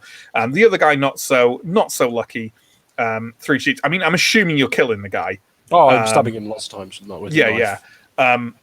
Yeah, he's kind of at the door, kind of looking out at the Ironborn and kind of steeling himself and about to pull it open, and you just calmly walk up behind him and just...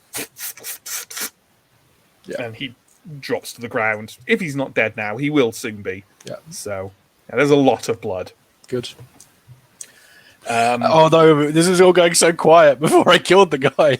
Sure. Havid walks through the front door, like his machete on his shoulder, kind of his face soaked in blood, and the Ironborn are kind of pouring in behind him. He looks across at you and says, "All right, you take the bottom floor, we take the middle one, and then we both take whatever's left at the top when we're done." Sure. And then they just start pouring towards the warehouse. And I'm assuming you guys are going to do something similar. Mm-hmm. Would it make sense to do something like a group prowl roll to just move things I think so. the wagons?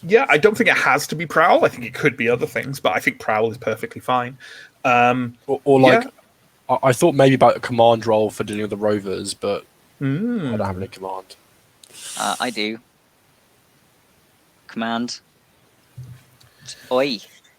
Get in. Good one. Get So, moving. so are you taking part in the group roll? Like, how are we doing this?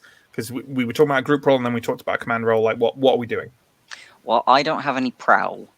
Okay, so maybe a group roll from 3 sheets and Echo, and then a prowl, a command roll from you to just order the rovers about their business. Yeah, seems like a decent idea to me. So let's start with 3 sheets and Echo. 3 sheets. It seems like you're the leader for this. Yeah. Let's move stuff, Echo, and quick at it. I say, cleaning my blade on the corpse. Oh man. I'm not. No devil's bargain for this one. Yeah. One of the things that I was sort of no. If there's any opportunity, I would really like to have like a brief scout of the top floor to see if there's any really juicy goodies. You bastard. You can dash up there, but it means you're not taking part in this group roll. Oh, okay. You can't do 2 things at once, so I'll help out 3 sheets then. If you did, I would be like, it's Echo, fair enough. Okay, I rolled 2 6s and a 1. 5 and a 4. Ooh, So 2 6s. Let me just. You and I single-handedly carry back the entirety of the stock. And let's have Bricks roll at the same time. So, Bricks, why don't you make a command roll? Okay. And I will offer you a devil's bargain for a tick of a clock. Does the tier at all play into this for the rovers? It will do because I'll make a fortune roll for them as well. But yeah, cool. I'm not going to accept. Okay. I should have accepted. It's the answer 3. every time. 3. So that was, I'd say, probably a risky roll at this point. And I'm going to apply. Okay, I'm going to apply a tick of a clock, which you can obviously resist with a resolve roll. We should never have got unreliable, independent, wild rovers. They can't be controlled. I can't afford resisting, so... Okay. Well then. So, dealing with the others briefly first, Three Sheets and Echo, you find yourself a nice little section of this floor of the warehouse that seems to have a number of small, easily carryable barrels of Leviathan oil. Like, this is good stuff. Like, it's marked with, like, Leviathan oil comes marked with, like, various stamps of quality of how, like, pure the stuff is. This has got a pretty high stamp on it. Grade 4, let's say, out of 5. This is good stuff. And you start carrying it back towards the stagecoach and stacking it in. As you do so, you hear Bricks kind of yelling at Odgar and Nicholas, kind of like, oh, put your backs into it. Come on, quickly. Sort of really getting them going. You hear kind of his voice kind of echoing out, giving obvious instructions to ransack a warehouse from the inside of the place. And already, obviously, there's a lot of citizens of Doskwall just standing around like slack-jawed at the incredible violence they've seen happen in front of them. But as Bricks' cries echo out over the street, you glimpse something. It's quite a long street that leads a long way down Brixton. But at the end, as you're carrying stuff out, you see a distinctive glimpse of people dressed in blue making their way. Kind of, get out of the way, quick, out of the way. And they've got a crowd to get through, and they're quite a way away. But they're coming. The blue coats are coming. Let's give a shout. Give a shout out as loud as we can. Blue coats are coming. So you need... Oh, and I will make a fortune roll for the... to see how the rovers do in picking stuff out. Terribly. And you know what? I think I'll leave the results of that for you, because you haven't seen what they've brought out. So they're just so unreliable. No, they're gonna... Nicholas is gonna do us proud. Nicholas is just stabbing a corpse. He just found a guy that's just got clipped, and he's just. Oh God! Not even the dead are spared Nicholas's ministrations. So they're not going to get here immediately, but the blue coats are coming. Do you want, like? It's up to you. Like, I will let you know when the situation starts to get very desperate. But for now, you feel like, and let's roll a fortune die on this one as well. I think you feel like there's still plenty of stuff here on this bottom floor for you. And up above, you can hear like the Ironborn stomping around. They're running back out. They seem to have a number of kind of goat-drawn wagons out in the street that they're putting stuff in, while a couple of Ironborns stand guard in case the crowd decide to like nick anything, and are just kind of like threatening people and yelling at them in broad Scovlan accents. You think there's plenty of stuff still on this bottom floor that you could get your paws on. So are we kind of doing the same thing? Echo, you should get up to the top floor and start looting. I want to check out if there's anything in particular on the top floor. It might turn out to be totally empty, but my curiosity has been piqued. Absolutely. And you don't need to make a roll, or like, it's an action you're taking, but I can't see how you'd make a roll or anything, unless you're trying to sneak up in a survey or something. Like, oh yeah. You want to find the best shit. Yeah, you can have a look around while that's happening. We have limited time, so I'm gonna be looking for what's the best thing on the top floor that I can find. Absolutely. Right. Well, in that case, I'm going to. 1 second. Sorry, I just need to do a thing here. So yeah, while you're doing that, what role are you making for it? I think I'm going to go for survey. I think that's a very good pick. So that's going to have a great effect. I think it's a risky role because the whole situation is risky at the moment, right? So it's not going to be controlled. So yeah, I don't think I have a devil's bargain for you. So go for it. Yeah, I think I'm going to push myself to take 2 stress, so that I'm rolling 2 dice. And I got a 5. Okay.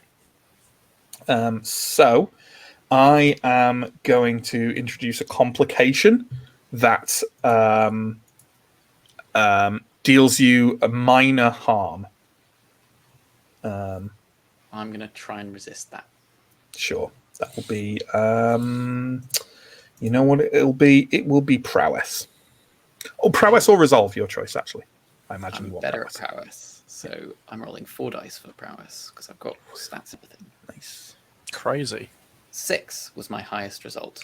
No. What a surprise. No stress then, and you manage to avoid putting your foot in the bear trap that's been laid in front of a little niche at the back of the warehouse, in quite a dark section. And you're glad you found it because it looks to have some nice stuff in it, kind of very upmarket, like fancy foodstuffs, maybe for more exclusive clients. To catch fancy mice. It's definitely worth a salvage. As you are up there doing that and taking a look around, let's find out what Bricks is doing. Oh, it's the place, not the bear trap that's got the fancy food in it. Yeah, Yes. That's right. Yeah, sorry. Bear trap just with fancy. Ooh, but it looks so tasty. I should point out, by the way, I'll just explain this mechanism. There is a clock running until the blue coats arrive, and every time you take an action, it ticks. So it's like And I will give you taking a some devil's bargain. indication as it goes on, like how things are going, but I'm not going to tell you exactly when it's going to run out. Right. So Brix is wondering what to do about our reduced goat power. The 3 goats can still pull the stagecoach. Oh, we had 4 goats? I thought we only Yeah. had 2. No, Okay. 4. Never mind then. I got a flashback to when we brought our spare goats. Get out of the boots. When you stored the spare goats Like, on top of the get the stagecoach. jack up. Like, Get the jack up. We'll patch the old goats in no time. I feel like you're making light of Lenny's demise. You know, Well, his goats do Told you now. not to Echo hate name them. goats. no, I loved goats. Was it I- Silver who hated I goats? hate Silver goats. hated. Oh, Bricks hates goats. Everyone else hates goats, but I love Okay. goats. Yeah. Very tasty. Full Is that because disclaimer, they're slightly John loves satanic and you're from, like, an island of devilry? No comment. Oh, dear. I'm going to do another command roll to Sure. basically order the rovers to grab what they can, but also make sure whatever is there is tied Secured. down because we're Sure. going to need to move quickly. Absolutely. Well, why don't you do that then and tell me what your command roll is? I have no... You know what? Yeah, Devil's Bargain for a tick of a clock. It's not the current Blue Coats clock. I mean, that is the clock that's worrying me. Go on. Yeah, fine. Have your tick. Have your tick. I feel like 5. Okay, yeah, that is decent. For your complication, if you want to resist it, I'm going to tick the clock again, not the Blue Coats one. Can't resist it, so... Okay, Everyone loves clocks. so yeah, you command them pretty damn well to trying to get them to do the job. It's still reliant on their tier roll, on their fortune roll, but I'm giving them an extra die on the fortune roll. Good. So. Yeah. Fortunate. They're so shit. They're the crappiest crew in the world. They're the crappiest crew in the world. They'll have picked out empty barrels. That's all they'll have moved. Look, you know how a cat sometimes brings corpses as presents? You just open up the stagecoach and Nicholas has just stacked various Ministry of Preservation corpses back there. There'll be a pile of things that Three Sheets has moved. There'll be a pile of things that they've moved. It's just the corpse of the goat. No, I mean, actually, that's fair. Get eaten. Pay respect. They put things back. And as you do so, and Three Sheets, you can be aware of this as well. Havid and one of the other Ironborn are in the storefront with Penderin, and she is absolutely giving them what for and thrashing at them with a cane. Havid is very obviously starting to lose his temper, and he has that machete in hand, and he does not look happy.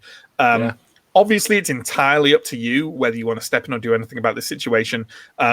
killing a respectable merchant is very different from killing guards in terms of the kind of heat it can bring down on you. And they did say that you're doing this because she has Ministry of Preservation connections. But it's up to you how much you give a shit about that kind of thing. But he's kind of yelling back at her and kind of like she's kind of like calling them scov scum and kind of poking him with a cane. It's a tinderbox. It's a tinderbox. But it's entirely up to you what you want to do. And before we react to that, 3 sheets, what have you been doing to this point? Well, grabbing stuff, I assume. I would have just done more of the same. I'm happy to do a roll for it, or I'm happy for my roll to be diffusing that situation. It's up to... Well, I'll tell you what. Let's have your roll to this point, because for some reason, I don't know why I didn't say that after you'd also taken a roll, but I'd like every one of you to take an action, and then this situation starts properly kicking off. So how about you give a roll for whatever roll you want for finding and taking stuff out? Just because I don't like rolling the same thing lots of times, I want to roll a survey roll to see if I can find choice things on this floor to take out. I've only got 1 die. Absolutely. I don't have a devil's bargain for you. So it's up to you if you want to push yourself. I might push myself. I rolled a 6 and a 6. Hey! Critical. That's so whatever really the most good. valuable crap is that's here, just you know what? load Because it. I can't be bothered thinking of 2 things, you just find more of that grade 4 Leviathan oil. Like another little stock of it behind a stack of crates. Bingo. They'd hide it behind some Hull. beans. More beans. Yeah, it'd be embarrassing to have stolen the beans. So you you do that, and you take those barrels of Leviathan oil out to the stagecoach, and then it sounds to me.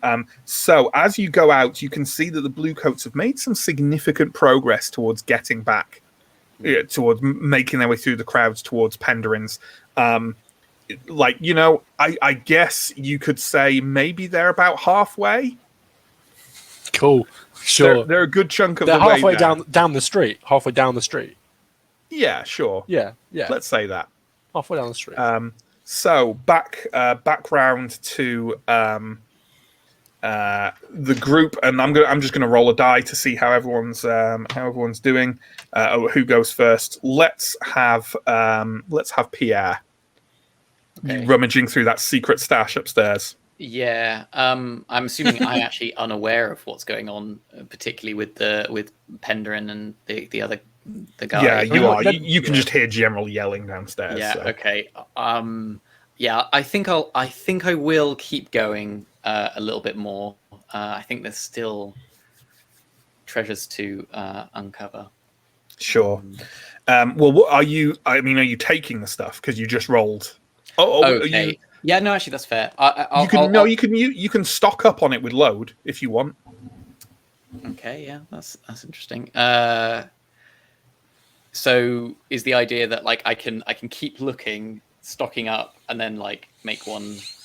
Yeah. Up to your load, so you have 3 load left, so you can, and obviously then you won't have anything else that you'll be able to carry. So, Yes, let's say that. Let's say how many loads worth of fancy food are you taking?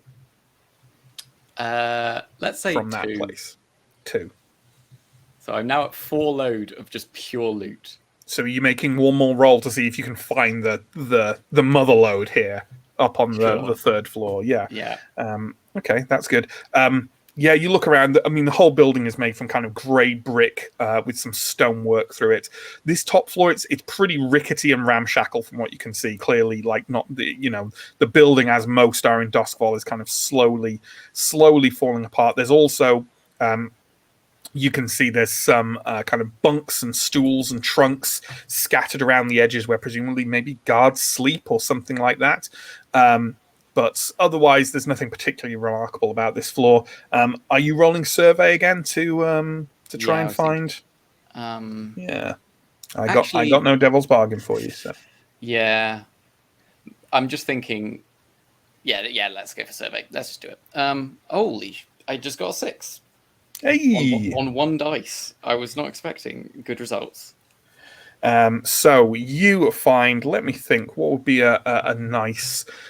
you find some nice fancy dresses. That again seem might to have been like put aside maybe for exclusive clients. You're pretty sure this won't be Ministry of Preservation goods because why? They're food and functional supplies.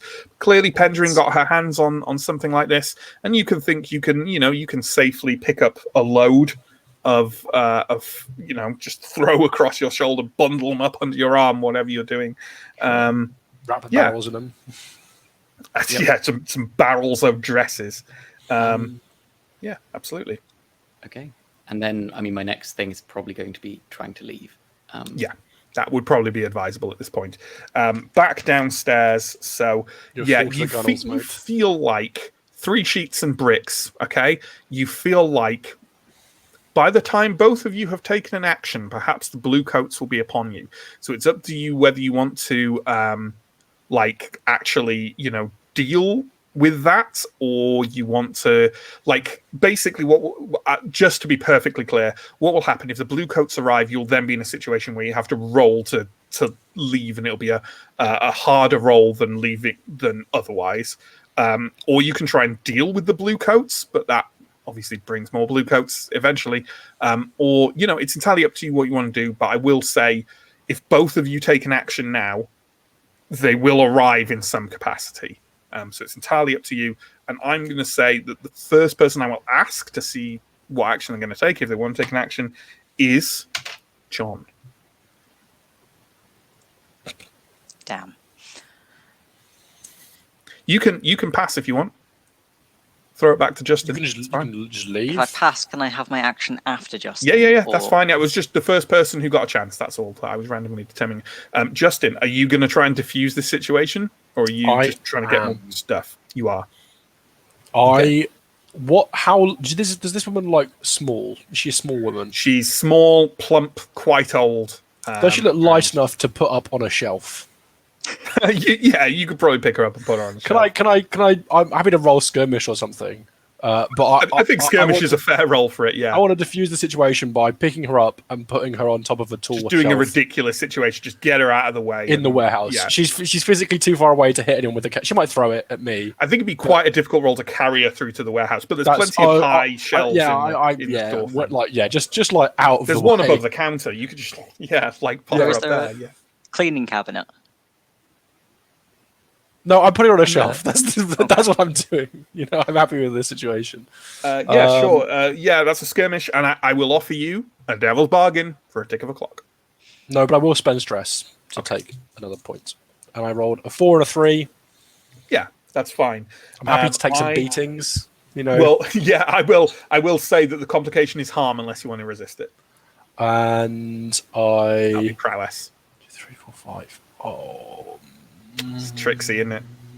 Don't forget you've got an extra space of stress, right? Everyone. Oh yeah. I know you can't put it on your sheet. I know there is a way of doing it. Never mind. I will resist. Okay. I take 1 stress. Okay. Fine. You managed to avoid the more precise strikes of her cane as you kind of just walk up. You can see Havid, he's standing there, taking the prods in the chest as she's calling him scov scum, and you can see his fingers on the handle of his machete just kind of curling. And you just grab her, lift her up. What are you doing? And you just shove her on a big shelf up above the counter where she's kind of perched comically, I think I'm laughing wobbling around and doing that. Havid instantly bursts out into laughter and sort of points at her with the machete and says, "Yes, look at you now," and kind of claps you on the back, and then turns and get out of here. Looks out of the window, at the blue coats that seem to be imminent. So you're suggesting to Havid to get out of there, right? Yeah, let's get out of here. Okay. Bricks, are you going to try and get out? Are you going to try and take another action, which will certainly change the escape somewhat? It's up to you. What are you doing? Are people heading back to the stagecoach? You know what? Havid was very tickled by what 3 Sheets did. The blue coats are arriving. Yeah, Echo kind of is dashing down the stair, probably like comes past you and is like off towards the stagecoach. Three Sheets is shouting, "Let's get out of here." Havid is kind of going, "Oi!" and like calling for the Ironborn. The general consensus seems to be that people are leaving, but if you want, you can take one more action. No, my action, if anything, would be whatever the husbandry version of revving the goats That's would be. yeah. Sure. Get warm. Yeah, absolutely. Feed them So carrots. I think for the escape, I think having a group action would be good. I think Brix is going to lead it because he's revving the goats. So what role do we think we want to make? I think what would be appropriate for It could be revving the prowl. goats. It could be finesse. It could be command. Could be command. That's less of a group action. I mean, I suck at command, but it doesn't matter. I think like We can still assist. We can make it a Brix doing it and we assist. I mean, we generally go for finesse as like our piloting skill, so that might make sense. I think finesse is fine. I just just need to know what it is. That's all. yeah, I'm pretty good at finesse. Cool. Then I'm going to go for finesse. Okay, so everyone roll finesse, please. I got no 5. devil's bargains for you. 5. 3. Ooh. 1 stress. 6 and a 1. 6. Okay, so that's just 1 stress for Brix. And with that 6 from 3 Sheets, everyone barrels out of Pendrin's. Pendrin's still howling from the shelf back in there where 3 Sheets has left her. You see the blue coats just kind of bursting out of the crowd as you get the goats revved up, as you kind of, lash their harness, and they burst off with a kind of slightly surprised and you're just careening through the streets away from the blue coats. They don't have a vehicle, they can't get to you. Behind you, you see the Ironborn slower than you, but still making their way faster than they can do, barging through, their goats battering people out of the way in the street as you follow through. Briefly, Havid is kind of alongside your stagecoach and just kind of like gives you a wave and says, kind of cries out over the street, "I will speak well of you to Ulf." And then their wagons kind of split off away from where you are, and your stagecoach scrambles through the streets back towards Silkshore. That's the end of our score, I think. Wow, we actually finished one. before 10. We did, but we still have our downtime activity to go, right? So let's crack on with that straight away. If you obviously you guys can do your XP on your own, so go ahead and do that through this as we move forwards. It might be also worth mentioning, like if people buy, because I'm aware that people have been buying stuff and we don't know about it, which is fine. But let's talk about that stuff if we do buy things, just so the viewers know. Really, I'll do. So first off, let's talk about payoff. So the target of the score is higher tier than you, because it's the Ministry of Preservation, who were, well, it kind of was and it wasn't. You know what? I'll reduce their tier by 1, because it wasn't directly them, but it was their goods. So I will reduce that by 1, he says, while not being able to find even remotely where they're... Oh, it's on the Keepers thing. Hang on. Let me have a look. I think they're tier 4. But I'm going to... as I say, sorry, folks. They're tier 5. Well, I'm going to reduce that to just basically Pendrin's as like an agent of them. Sure. So that's 2 rep extra. But here's the thing: I'm also going to reduce that in turn by at least 1, because I think people think the Ironborn did this by and large. Cool. Not you That's guys. fine with us. So I'd say in total, I'm going to give you 3 rep for that. Fine. Now, let's talk about coin. So, here's What did the you got. Rovers bring back? Well, let's talk about what you got first. You got 2 loads of grade 4 Leviathan oil. Each of those loads is 2 coin. So that's 4 coin for that. Just that material. Is that just for us, or is that after we split some of the money with the Ironborns? You're not splitting it with the Ironborn. They agreed what you take is what you take. Okay. Yep. The fancy food, 2 loads of that. That's 1 coin each. So that's... 3. Oh, no, sorry. Fancy food, 2 loads, and each is half a coin, sorry, because it was kind of standard goods. In total. So that's 1. The dresses, they were pretty fancy. That's 1 each. That's 1 for 1 load. So that's 6 in total. Yep. And as for what the rovers got, Rovers. they got beans. They got beans. They got beans. They got beans. Why did they get Um, the beans? They got beans, and you know what? They're off. No. Well. They're off They can beans. eat the off beans. And that's what we call a callback, folks, with the beans. They rolled 3 dice in total over their 2 rolls for salvaging stuff. Triple 1. Frick Triple off. Impressive. So that's They are going to be eating those beans. That's all we're going to get. That's all the pay they're going to have. I that's was 6 counting coin altogether. I was counting 7 because it was 4 for the oil, Mhm. 1 in total for all of the for those food things, Food, yep. and then 1 per load for the dresses, or was it? And it was 1 load of dresses. You took 2 Oh, I loads of thought fancy food and 1 load of dresses. Oh, I thought I took 2 loads of fancy dresses. No, because that would have No, I taken think you over only your had load. 1 load left, and you took a dress. Oh, Yep. That's how I remember it. ah. What about I had the spare coins loads. from the till? The till. Oh, yes. The coins from the till. And that's 2 loads worth. Although that I said that There's only didn't 1 represent load, more really. coin. Yeah. I'm just going to roll a fortune. Die for that. And we'll see how we do. How about that? Yeah. We might just have to kick out the Rovers after 2 this. coin. Trade them in. 2 coins worth in there. That's Nice. pretty good. That's not bad, right? A lot of money. Now, take 2 off that. I'm assuming you're paying the grinders, which is 2. yeah. And I'm assuming you are also going to pay the wraiths. You're still within that 3 months. After every after every score you do, I'm rolling a d4, and that many weeks have passed. Okay. And you know what? You're getting near the end of it. You are. I'm going to say it's 12 weeks, and you are 9 weeks in now. Nice. But you still owe them the cash if you're paying it and not breaking your deal. So that should yeah. leave you with 5 coin overall. Not bad. Not bad. Not bad. Which I would assume, but you do what you want with your coin, would be 1 coin to each of you, 2 into the keeper's stash. That's what I think. That is my gut. If we have space. We I do. think we're going to have to. There's going to have to be some. Silver wasn't on the job, but there'll have to be some cut for silver at some point. Sure.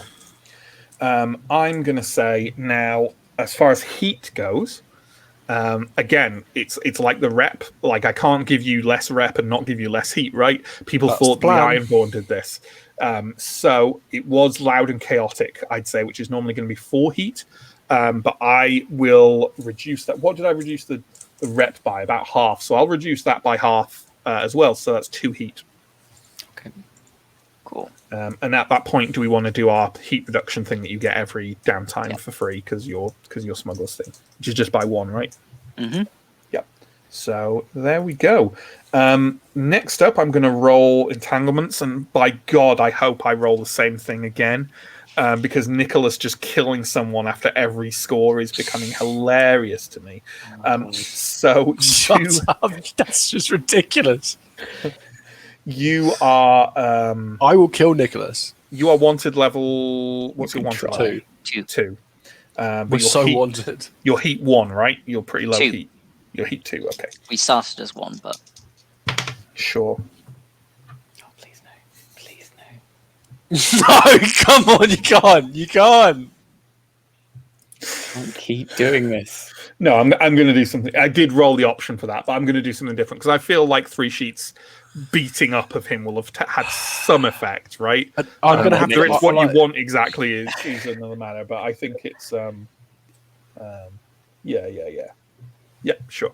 Give us a week off. Sure, absolutely.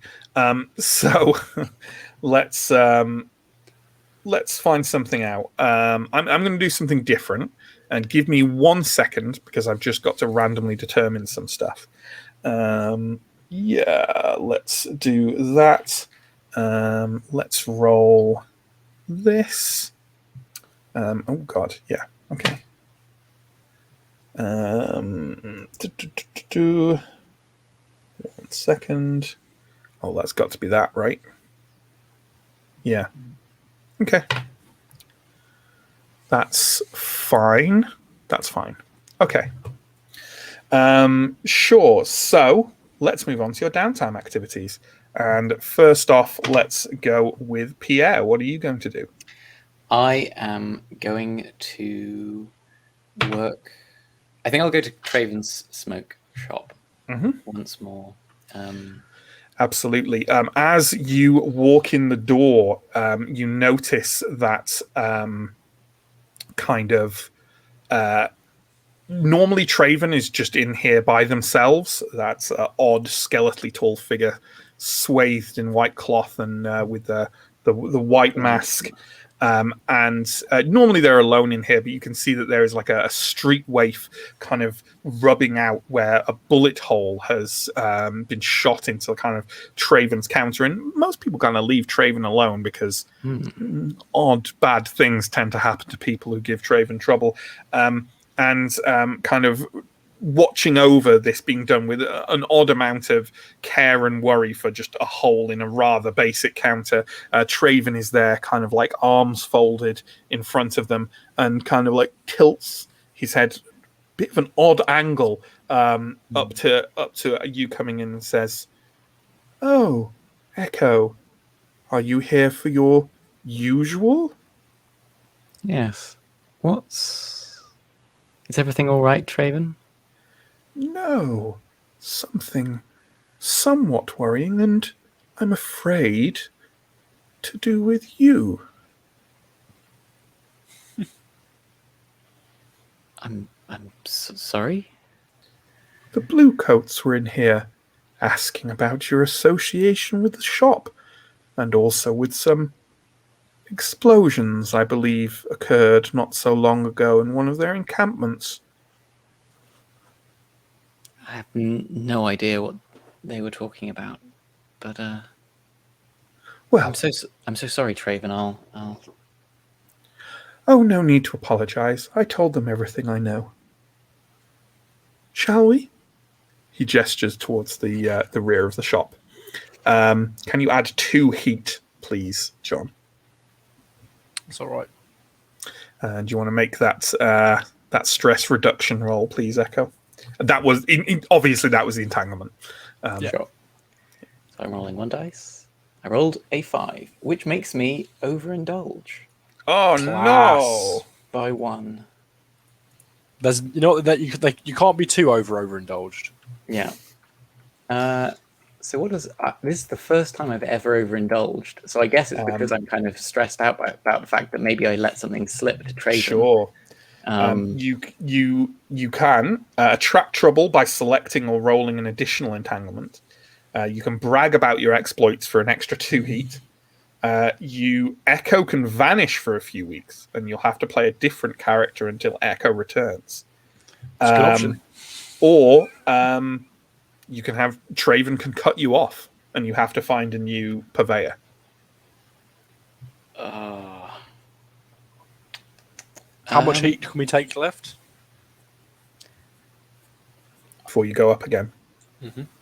5. We have five space. Yeah.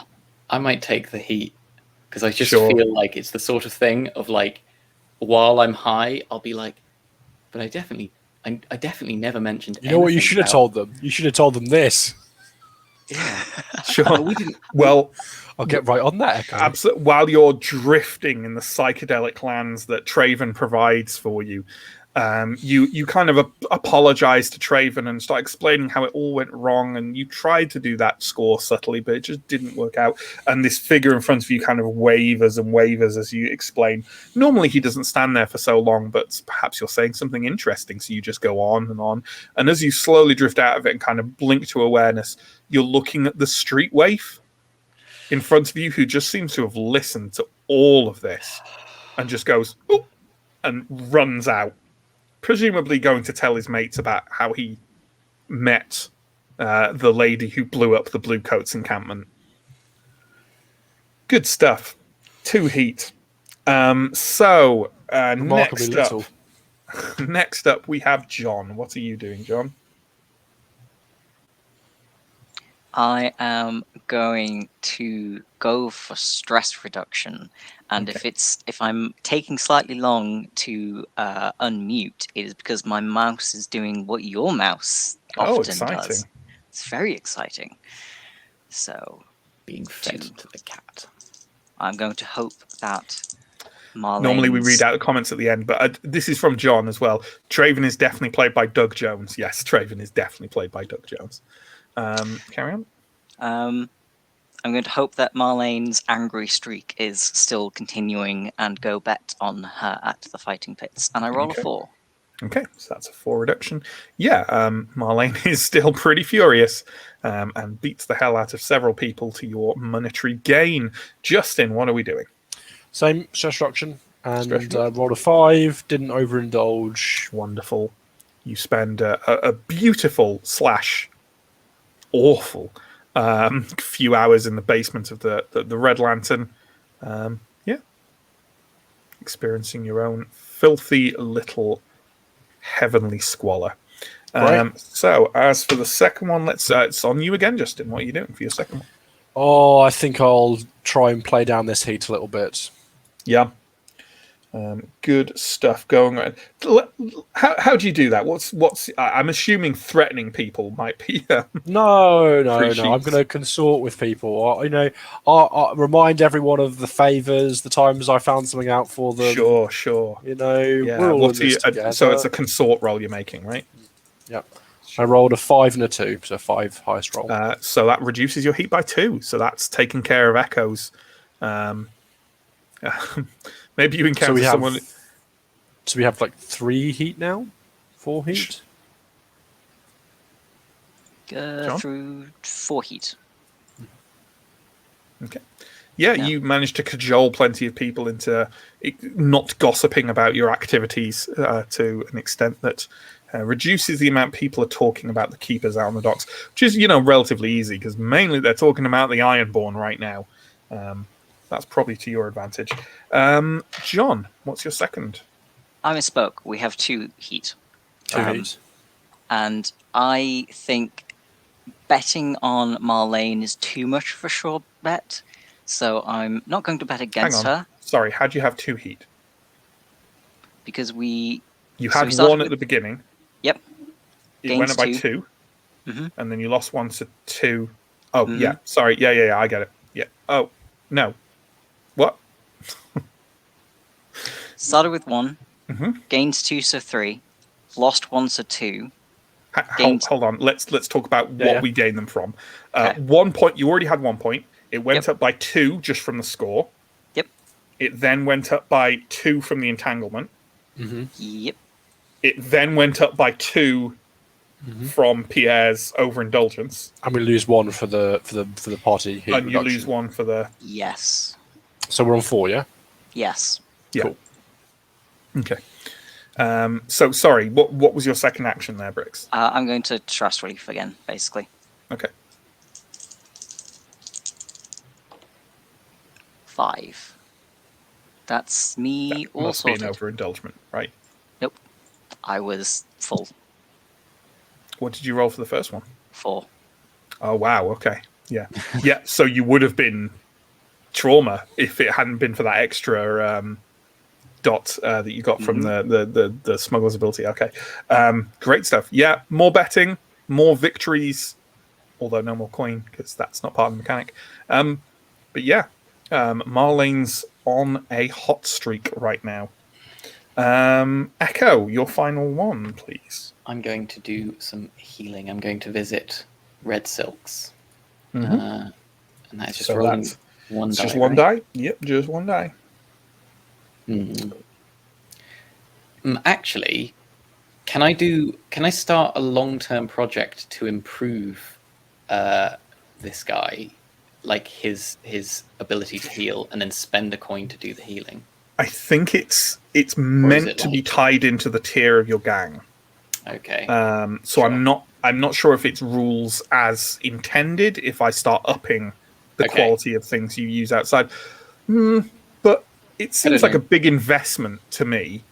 You know what? I'm going to say, yeah, let's homebrew this shit, folks. I'd say we can do it, but only ever like one level above your current tier. If that does that make sense? Like, so we can't just keep doing it and keep doing it. But yeah, I'll put a long-term project in. Can you put a long-term project in with? I want to make it challenging but not awful. 8 slots, John, please, for improving Red Silk's equipment, something like that, right? Yeah. What are you rolling for that? Improving his equipment. I'm going to burglarize to earn some cash to invest in equipment. Sure. Or maybe actually burglarizing. Just burglarize the equipment. Yeah, equipment directly from other visitors. So is that a prowl? Yeah, I'm going for prowl. Go for it. Roll 5. So that's 2 segments on that long-term project clock. Yeah, you get some extra forceps and scalpels and things like that Red Silks can make use of. And then you said you're paying a coin for an extra action. Yeah. For an actual heal roll, right? So that'll just be 1 die. I rolled a 1. That is 1 segment, unless you have coin to spend to bring it up to the next tier. And the next tier would be 2 segments, right? Correct. Okay. I think you already had. Did you have a segment left over or something? I had 1 segment left over, so I'm now at 3 out of 4. I'm not quite there, but you know. Okay. Good stuff. Is anyone else spending coin or rep for extra actions? Oh, lots of you. John? I was going to spend a coin for some heat reduction. If you're doing it, then do I need to do it? Probably not. Why don't you? What role are you making to do that? I'm going to go for skirmish, and I'm going to go around beating up people who are spreading insidious lies. Lies. Filthy lies. Yeah, go for it. Okay. Keep punching them until they know 6. the truth. 6. That is good. So that is 3 reduction on your heat. Yeah, you find the right people and you put their faces through various wooden objects. Nice. That means we only have 1 heat left. So nice. Were you still taking an extra action for a coin? Yeah, why not? I will. Do we have party rep to burn? Yeah, we're 2 away from capping I'll out. burn some rep. Okay. I'm going to burn some rep to do some training. Is that prowess for the 2? Yeah, for the 2 ticks. Sure. Maybe some. Maybe you cash in kind of some. I don't know what you do. Yeah, you go. Here's the rep. You manage to find a group of people, of former soldiers, like training people down on the docks in a like improvised shooting range. And even though people give you kind of odd stares that hunt like the Hound of the Keepers needs some help with shooting, thus the rep reduction, you manage to get some decent training for them for 2 XP on your program. Prowess. Is that everything from everyone? Yep. Good. Yeah, Good. let's go with that. So there we go, folks. So we're going to wrap up now. If anyone has any comments or questions, throw them in the chat and we'll discuss them. I'm going to just do some quick more promo for us. If you look below, there's a bunch of links. YouTube and Twitch. You're watching on one. Why not check out the other? There's links to our social media, to our Discord, to our Patreon, which do Patreon and Discord things. We have 3 weekly shows. Monday through to Wednesday. Mondays is Call of Cthulhu, Tuesdays is Blades in the Dark, and Wednesday is Simbroom, all here on Twitch from 8 o'clock p.m. BST. We also this week have a special stream on Thursday. That will be, if you are unsure of the date, Thursday the 9th, where we'll be doing a 1-year anniversary stream at 8 o'clock again, 8 o'clock in the evening BST. Come hang out with us and we'll talk and be celebratory. And then on Saturday, we have our regular monthly one-shot, which is going to be Pierre running Dungeon World with a lovely crew that features John and Holly and Sam? Chris. So yeah, come check that out. That will go live at 3 o'clock p.m. BST on Saturday. That'll be great. Saturday the 11th. So there we go. Have we got any comments or questions? There we go. 42. Hey, good to see you. What does Echo's demon mouth do besides whisper creepy things? Well, I don't know what you're saying. Echo's demon mouth only tells the truth. And, when I fall asleep, it, answers questions that I didn't even know the answer to. Absolutely. Yeah. And it's, We've yet to you know see. what? If there's any food or things you need to get rid of, it's always hungry. Yeah, just don't get your finger too close. Yeah. Mm. You got anything else, Steve? Is goat revving legal? Hey, we're hardened criminals. Depends Yeah, what I state don't you're in. You can say that as you want, whether you're geographical or what kind of state of mind you're in. Yeah. Whether you're solid drunk. liquid or gas. No goat revving when drunk, when inebriated. That's dangerous situation. What else we got? We had a new follower yesterday, Rich Lion Estates. Thank you so much. I think I know who you are. That's all. So thanks, folks. Thanks for joining us here. Catch us next week for more Blades in the Dark, and indeed later this week. Tomorrow, Simba Room. Thursday is the first year anniversary stream, and Saturday is Dungeon World with Pierre and others. Take care and stay safe, and we'll see you later. Goodbye.